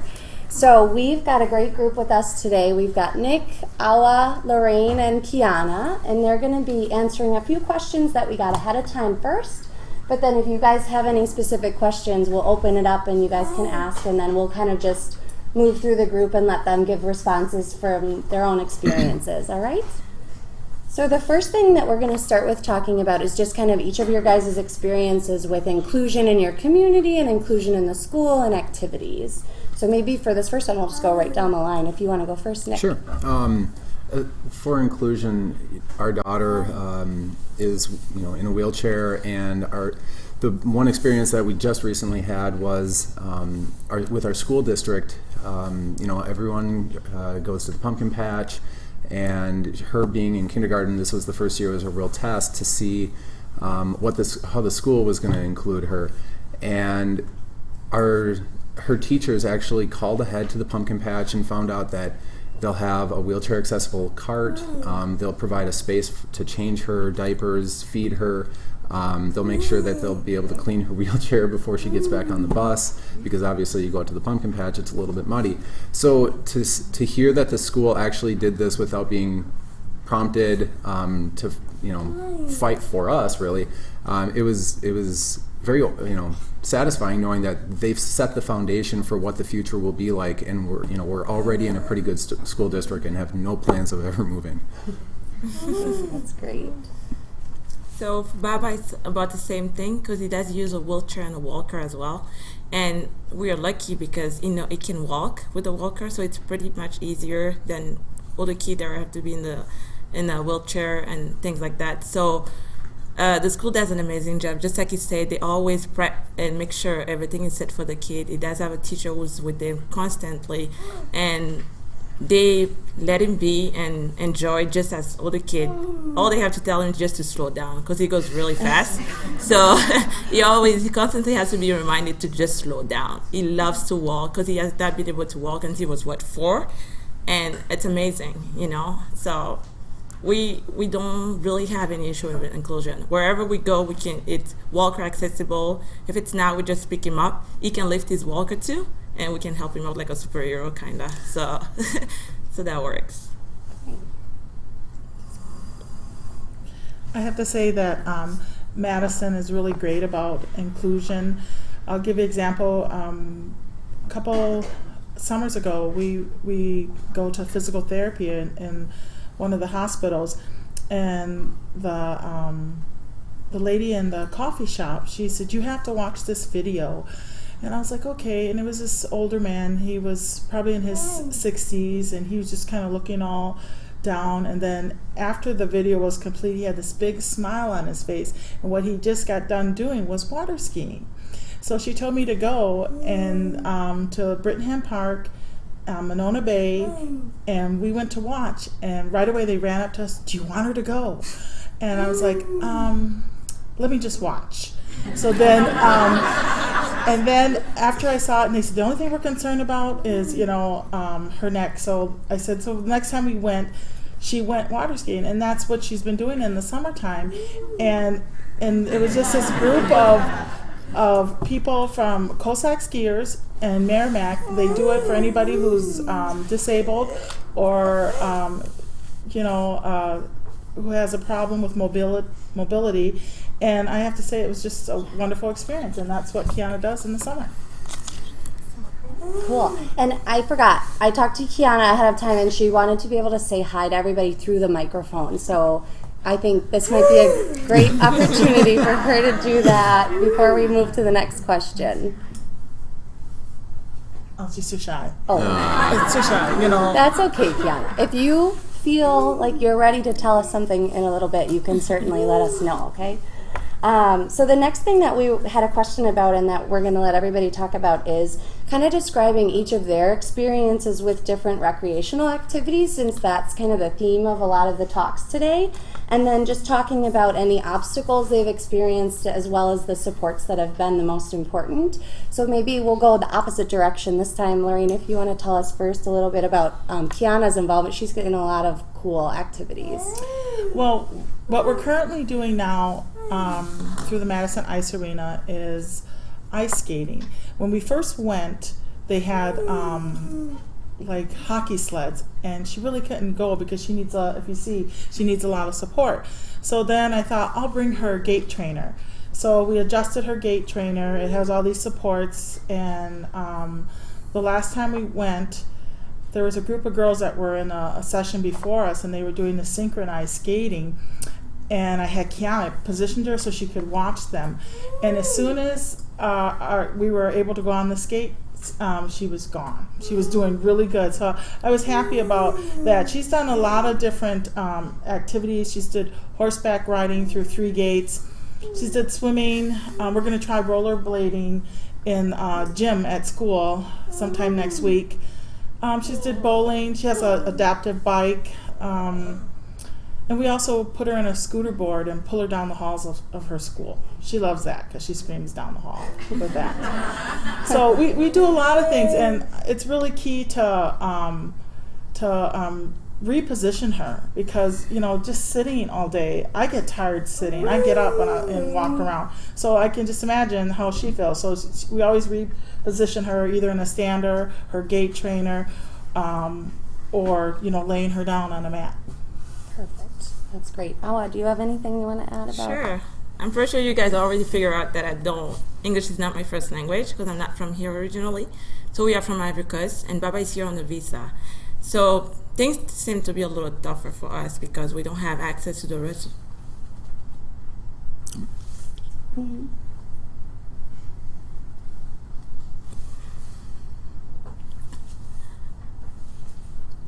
Take your time.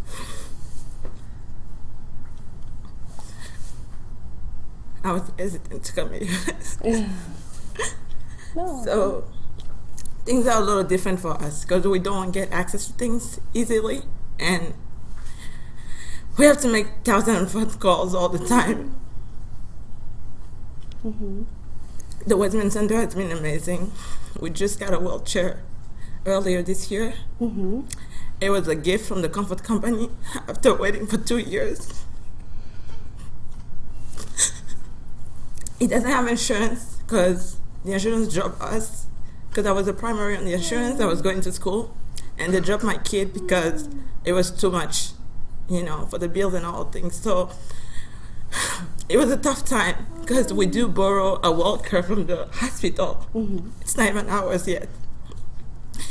And, you know, I was just tired of hearing, oh no, he's not a citizen, we can't do this, we can't do that. So I just stopped. What we do with them is just have fun with them at home, take him out. Jules Garden is amazing. They give him 8 hours a week. Thank you, sir. Thank you, Claire. Sorry, I'm like so...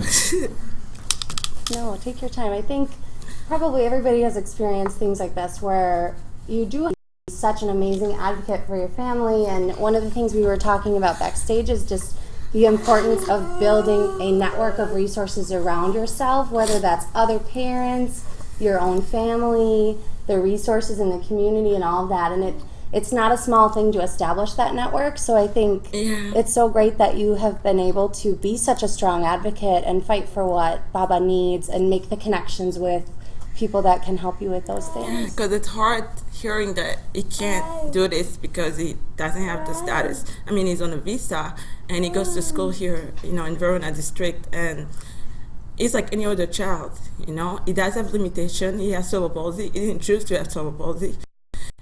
I brought him here because he was having so many seizures, and the seizures were lasting 45 minutes at a time, and he was back home. In my country, the health care system is not focused on things like that. You know, you're a disabled, you're just disabled. If you have to crawl all your life, you crawl all your life. It doesn't matter how much money you have. We don't have those resources.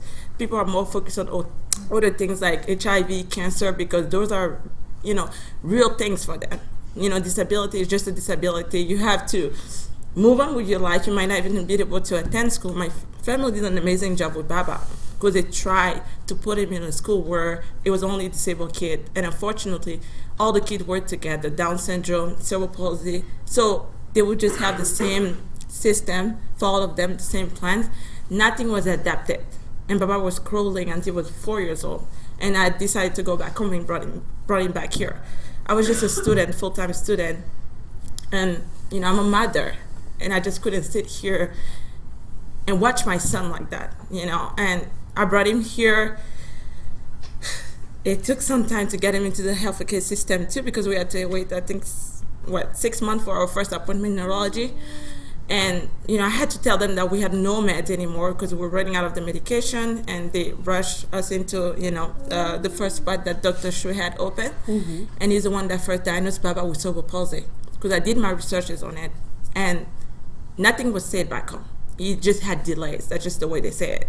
He just had delays, and there's nothing they can do about it, Mm-hmm. So we've reached out. They told me, there's those programs. You can call here, you can call there. And I've made hundreds of calls, I was calling all the time. And as soon as I get that question, is he a citizen? Mm-hmm. He's not.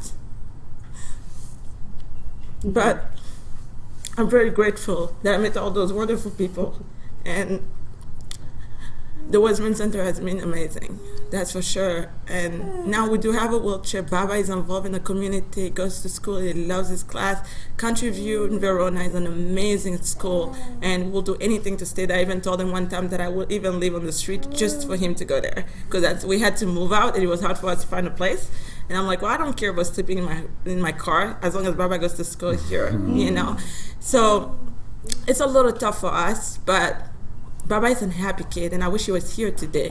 His smile just filled the room with joy, He never looked at himself as I'm disabled, I have limitation, I can't do those things. Mm-hmm. He always strives to give the best of what he can, and that keep me going. Yeah. That's for sure. Thank you so much, Awa. I think that's so cool, too, that you just described him I've met Baba too, and he is just a character and a force, and I think he gets that from you. He sees you fighting for him and knowing that he is able to do so much, and that's what makes it possible. And I think, Nick, you were talking to us before about the things that you've been doing with Ellery in terms of helping the community recognize her as part of everything and getting her into some of these triathlons and things you guys have been doing too, just to help with her quality of life and her enjoyment. And so maybe you can talk a little bit about that. So as much as, we all experience the fight for our kids, there's, the fighting for equipment, the fighting for Medicare, there's medical assistance, there's, the fight for all those things. There's a lot of other programs out there that actually come to us and say, can you do this? Can you do that? And one of them was, I raced triathlon, and ironically, I got into triathlon 17 years ago because of it's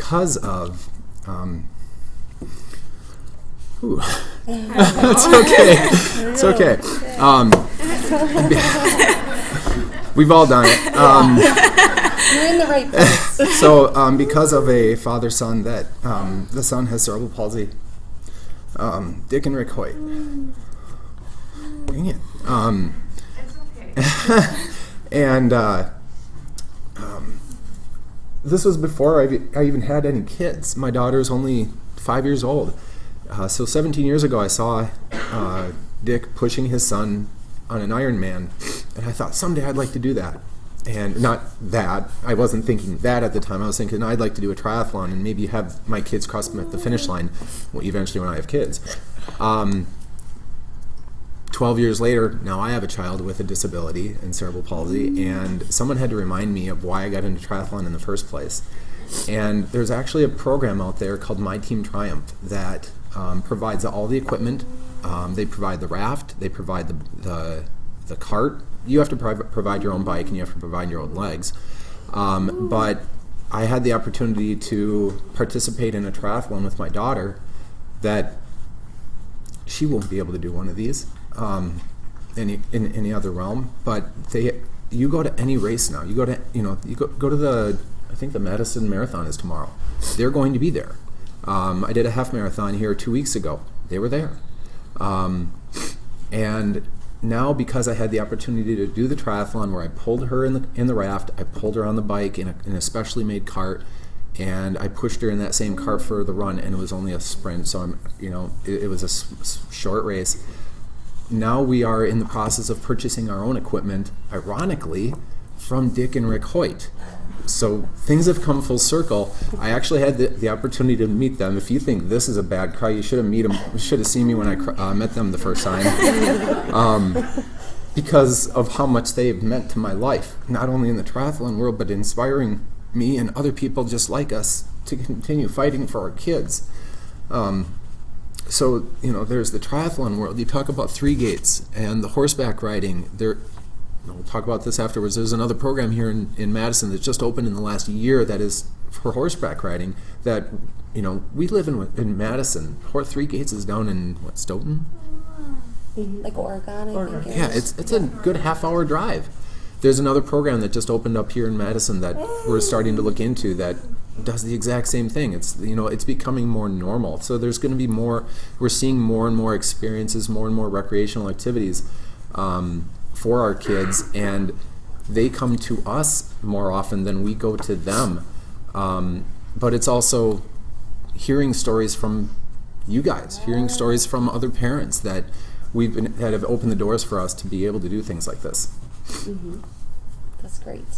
Okay, cool. So the third question we have is kind of about just something that everybody wants to share with other parents just generally, but maybe what we'll do is we'll open it up for questions here first, and we'll up with that as a way for everybody to kind of give their final closing thoughts and advice from their experiences. So before we do that, does anybody else have questions right now that you'd like to ask? Where is the Madison horseback riding? I hate to say this, unfortunately, we don't have enough information on it. And actually, unfortunately, my wife should be the one here.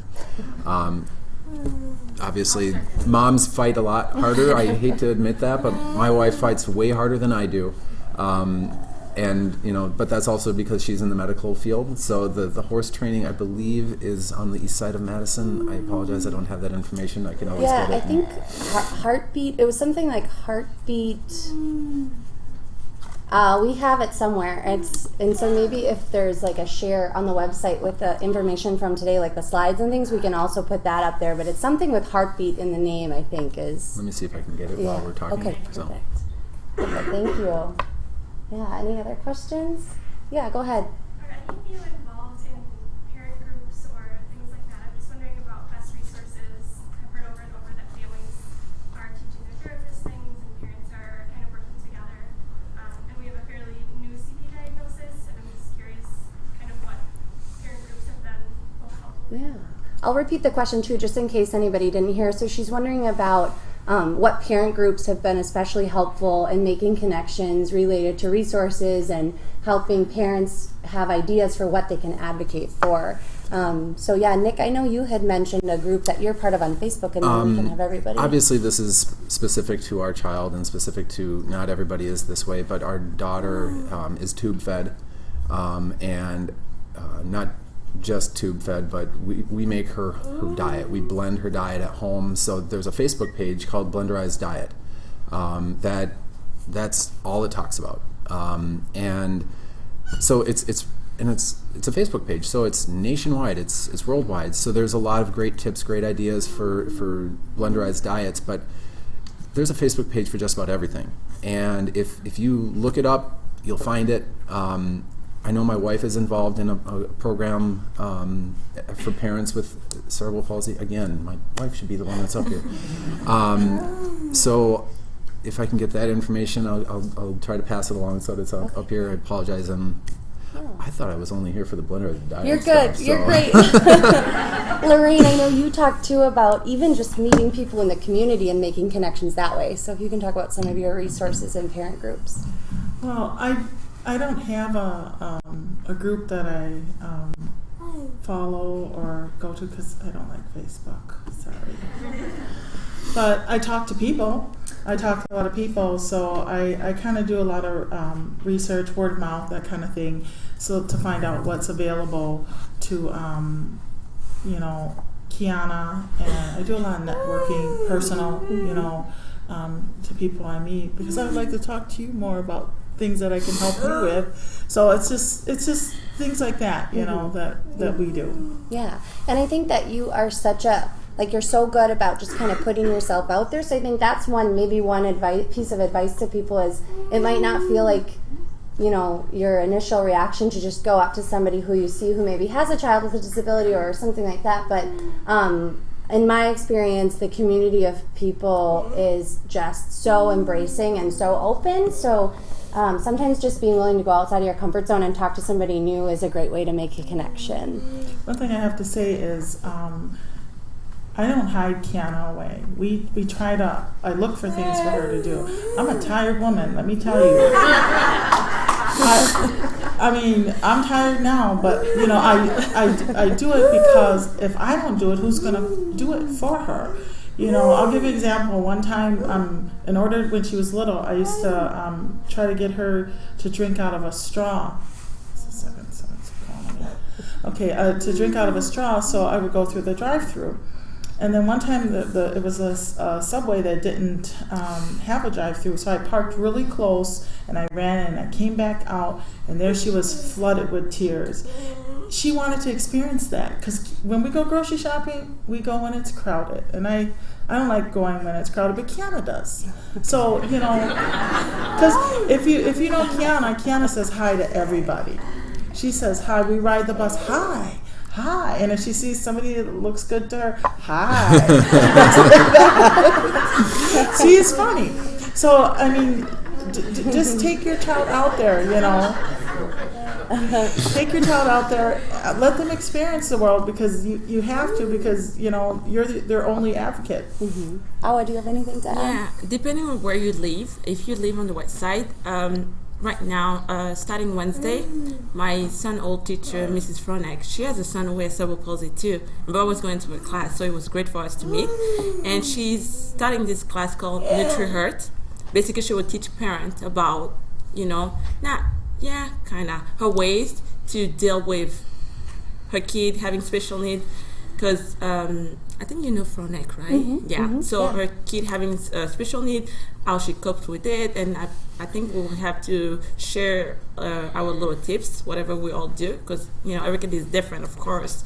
And I think that would be a good resource. So if you were to want to, it's Country View Elementary School in Verona, and she has childcare too. So you can bring your child, and they will watch him for you. I'm sorry? The name of the class? NutriHeart. NutriHeart. Nurturing Heart? Yeah. Is that it? I think that's what it at is. Country View yeah, in Country Verona? View. Starting on at Wednesday, starting at, I think, 5 p.m. Okay, great. 6:30, I'm sorry, till 8:30. I have it in my email. Cool. So, yeah. So you can do that, and I can let her know someone might come. So, sure. Cool. Yeah, what's your question? I just want to talk about a resource for families. Oh, There's a group called Family Voices of Wisconsin, and it's an advocacy group, and I know that they do classes every couple of months. I think there was one about guardianship for your kids as they age. They've done stuff, I feel like, about navigating the Medicare system, getting access to Katie Beckett. They have a newsletter that comes out, so they're a really great group to get hooked up with if you want more information from maybe an access to services or supports or different equipment, and kind of they're really just plugged in with a lot of advocacy issues for families with children with special needs. That's a great resource. Is everybody able to hear that? And we have that information on the table at the Waisman Resource Center table. Oh, nice. Yeah, so on your way out when you go this way. I was going to say that I write the newsletter and write that. Cool! It's familyvoicesofwisconsin.com. And so we're a family run. We all have kids with special needs. I have a child with CP. But we do, we have a great Facebook page. I know there are times where we post things like, I have a child who's G-tube fed and I can't find the right syringes. That's my latest issue this week. But we have fact sheets on how do you apply for Katie Beckett, or what are long-term supports, or what's the new community options program. So there's a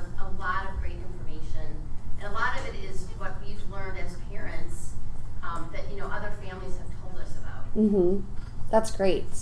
And then there's one other thing that I'll just point out here at the Waisman Center. There's also a grandparents coffee. They do it. It's once a month, I think. And we can certainly get the information out for you guys too if there are other family members who are interested.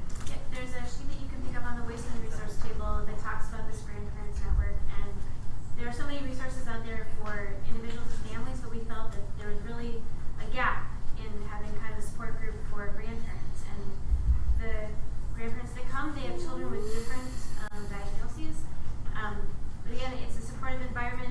There's people that come and talk about issues and concerns that they've raised, but it operates as a true group that supports one another. Yeah, great. Thank you for bringing that one up too. Do we have other questions? Oh, Amy has some. Yeah, I just wanted to say one thing really quickly is that and you probably already know this about us, Mom, but for anybody in the audience, there is a source of funding that you do not have to have citizenship to access, and it's called the Community Options Program, and you apply for it through your county. There are waiting lists for these programs, which is part of the challenge that everyone is familiar with, but I just wanted everyone to leave here knowing that even if you know somebody who may not be a citizen, there's still, if they meet eligibility, there still is some funding available. Yeah, and the Resource Center here at the Waisman Center is a great resource that you can all tap into at any time, not just at events like this. And so Amy is there, and then we have other people who are there looking to help families with any questions you have. So please use that resource. Yeah, go ahead. Yeah, Mike would like to say something. Okay, great. As a dad, how do you feel about professionals just up to mothers? Could you talk KAC, please? You want to hear from Nick specifically as a dad about, can you repeat it one more time, Mike?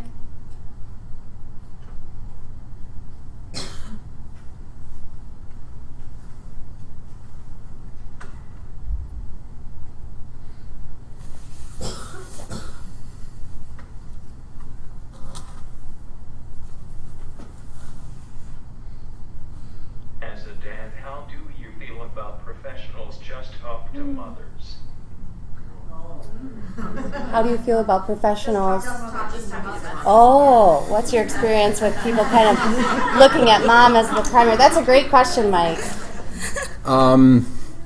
It's justifiable in our situation. My wife's a nurse at Children's Hospital, so she works 24/7. So in our situation, it's very justifiable, but there are occasions where I chime in. I'm not offended by it. It's almost expected. There's, mothers have, that nurturing, and I do too, but it comes natural to my wife. I would probably say, though, that, just as much as I have to fight for my daughter, sometimes I have to fight for myself because I'm a dad.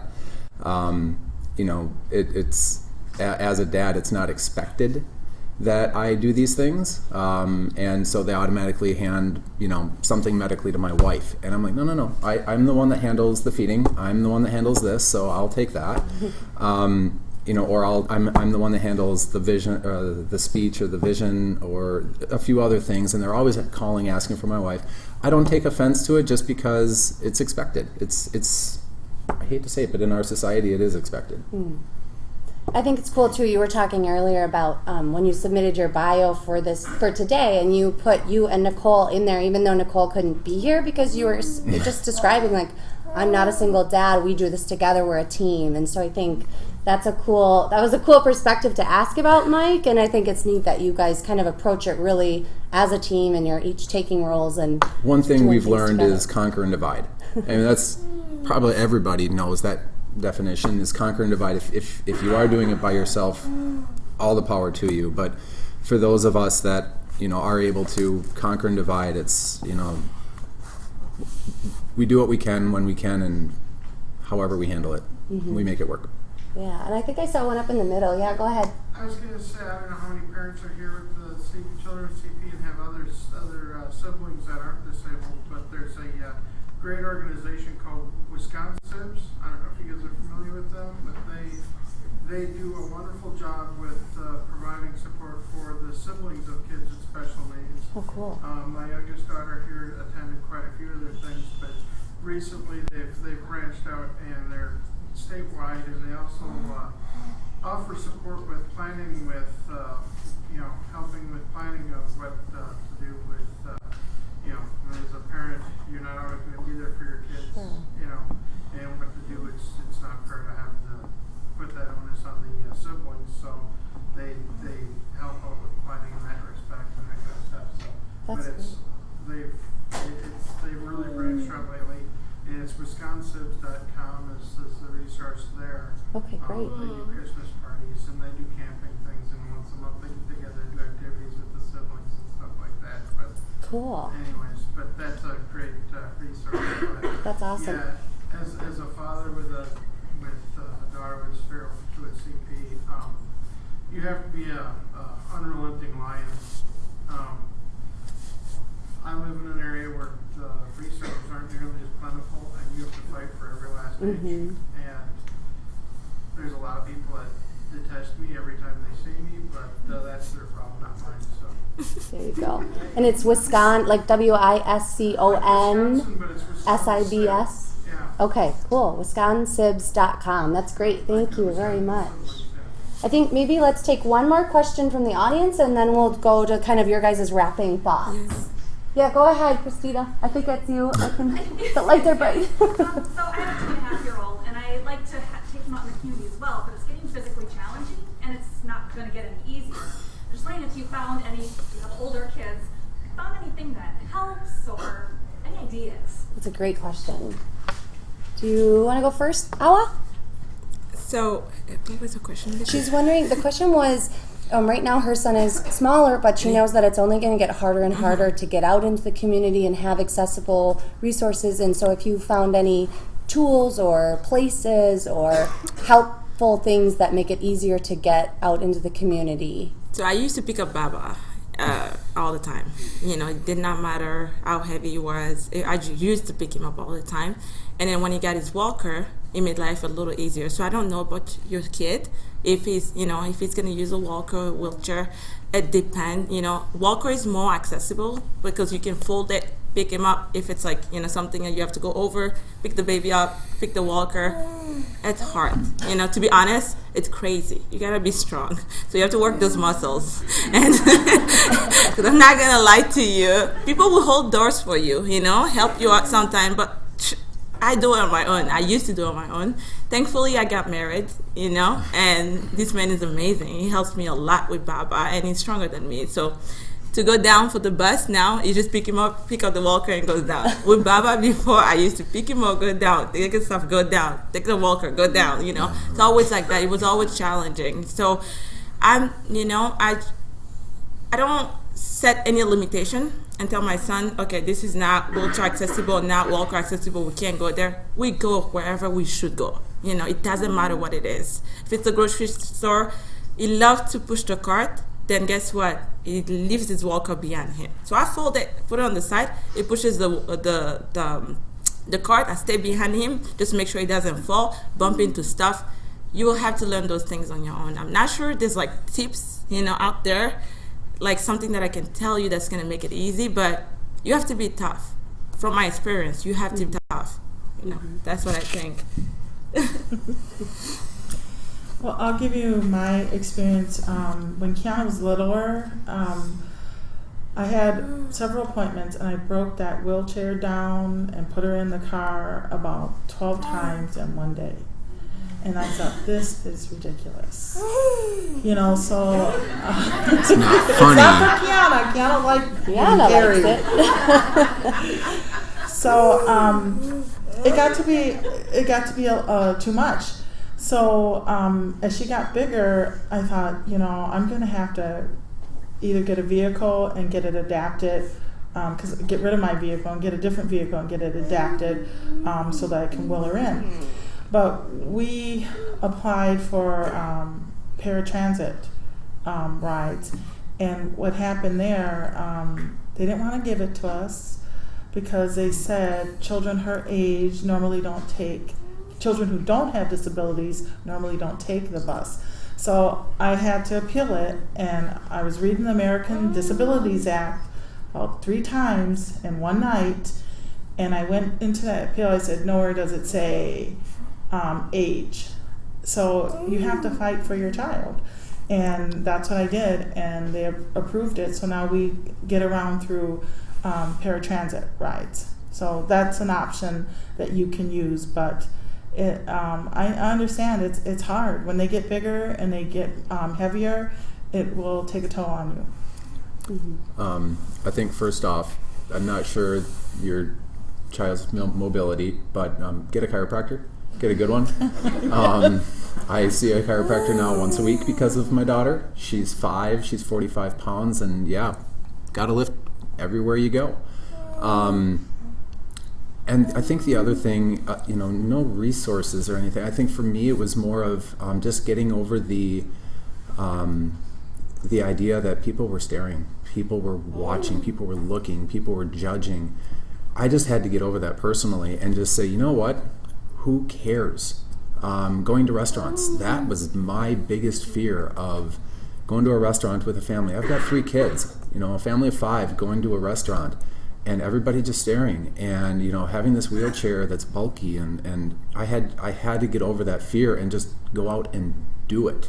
And do it more often, do it more frequent, once a week. And sometimes it's even the small things. You talk about grocery shopping. A lot of the grocery stores in town have a cart called Caroline's Cart. If anybody has heard of it, anybody has seen it, I know almost every store on the east side now carries it. I'm fighting for Costco to get one. They keep telling us that their carts are adaptive enough, but we helped get one in Woodman's. Target is now carrying them in all their stores. So, it's to the point now where at one point I was afraid to go out. Now I'm more than happy to go out. So it's just doing it more often, getting over those fears, and find a good chiropractor. Cool. So we just have a couple minutes left, so maybe we'll just start with you, Lorraine, and come back this way again. And just any closing things that you want to give people advice about, or your experiences, or anything, just kind of wrapping comments would be great. Well, don't give up. Don't hide your child away. Really let them see the world, because they're not going to see it unless you take them out and experience things like different sports in the community. And there's a lot of things out there for your child to do. It's you have to fight for your child to do them, whether it be for equipment or to get into some program or just waiting on a waiting list. Sometimes there's lots of paperwork. There's so much paperwork to fill out sometimes. But don't get discouraged. Just have someone help you with them if it's overwhelming. Mm-hmm. Kiana, I hear you using your voice. Do you want to try to say hello in the microphone? You want to say hi? Does this come off? I think it does, yeah. Or you'll have to pull it towards you, yeah. Perfect. Say hi? Hi, Kiana. No, Hi. she's not going to. She's not. Thanks for It's the trying, trick that Kiana. she Good plays job. on Good work.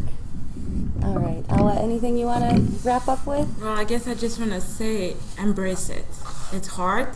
It's not easy. It's hard to accept it even. Because when you hear the doctor telling you your kid has cerebral palsy, it's the toughest thing you can ever wrap your head around, because then you go into those books, go to internet, you go read about it, you think about the limitation, think about what's going to happen when the kid is going to age. Is he going to ever be able to date? Is she going to ever be able to find a boyfriend? It's hard. Embrace it. I don't think about tomorrow. I just think about now. Just love your children and give them everything you can, because they deserve it. And they've not chosen to be like this. And we just have to love them. That's all we have to do. Love them, because they have more to offer. They are amazing children. They're so happy, They don't know what's going on. They know they do have strength to do the things that people tell them they might not be able to ever do. Baba writes now, and I didn't know he could. I never thought about it. I never wanted to challenge him, nothing. I went to his school back to school night, and it was a surprise because they didn't tell me.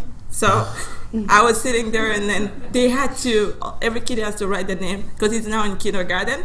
And then it was Baba's turn. I'm like, oh my God, he can't do this. I don't know what I'm going to do. Baba, do you need help? He goes, nah. I'm like, okay, sure. Again, Baba, do you need help? He says, nah. So he pulled the chair. He grabbed the sheet with his name on, because now knows how to read too. He grabbed the exact sheet with his name on. So I'm like, okay, that's impressive. Maybe it was a mistake. He just picked it up. So he get the sheet closer. He get his pen, and he's going over the letters. I'm like, okay, he's gonna mess it up, so this is bad. Baba, do you need help? Nah. He goes ahead and write B. As soon as I saw that, I turned around, looked at the teacher, and the principal walked in, and she's like, "Don't prize." And I couldn't believe that my son just wrote B. It's amazing, just do what you gotta do. Push the kid. Don't you ever underestimate them. They are amazing, they're smart, and just embrace it. That's all I have to say. Thank you, Ella. Kind of stemming off that, just as we would treat our able-bodied children and fight for them, you do the same thing for, a child with a disability. If there was one piece of advice that I was given when we were first told the diagnosis, and I think of the couple here that the newly diagnosis, you're probably going to blow this off. You're probably going to think, no way, it gets better. It will get better. It might not seem like it, but considering what we were told, considering what you might have been told, what you'll research, what you'll discover, what cerebral palsy is, it will get better. And I mean, technology is getting better, services are getting better, society hopefully is getting better, where it's more acceptable. When we were kids with cerebral palsy shoved to the side. They were not included. There was no such thing as inclusion. I think back to my childhood, and we didn't see these kids involved in society. They were put in, 50 years ago they were put in a home. They were put in a mental institution and ignored. Now they are part of our lives. And yes, we are obviously all parents with individuals and siblings, and we are all affected by people with cerebral palsy. But they're a part of our life, and what better way for us to include them than to get them out and to let everybody see them. One thing, people are like, why do you feed your child in the public? Why not? Let other people see that this is normal. Believe it or not, this is normal. There are more people out there than you think. So don't be afraid. It will get better. Great. All right. I want to thank you guys so much for your insight and for being here and making this possible to have this group. And just in closing, I hope everybody kind of leaves today with like a recharge, like ready to get out there. I think the theme today was so cool that we're talking about not only how do you care for your children or your family members with CP, but how do you help them just live a really amazing, engaging life doing the things that they love. So we hope that you guys enjoyed today and you got some good things out of it, and we hope we see you again next year.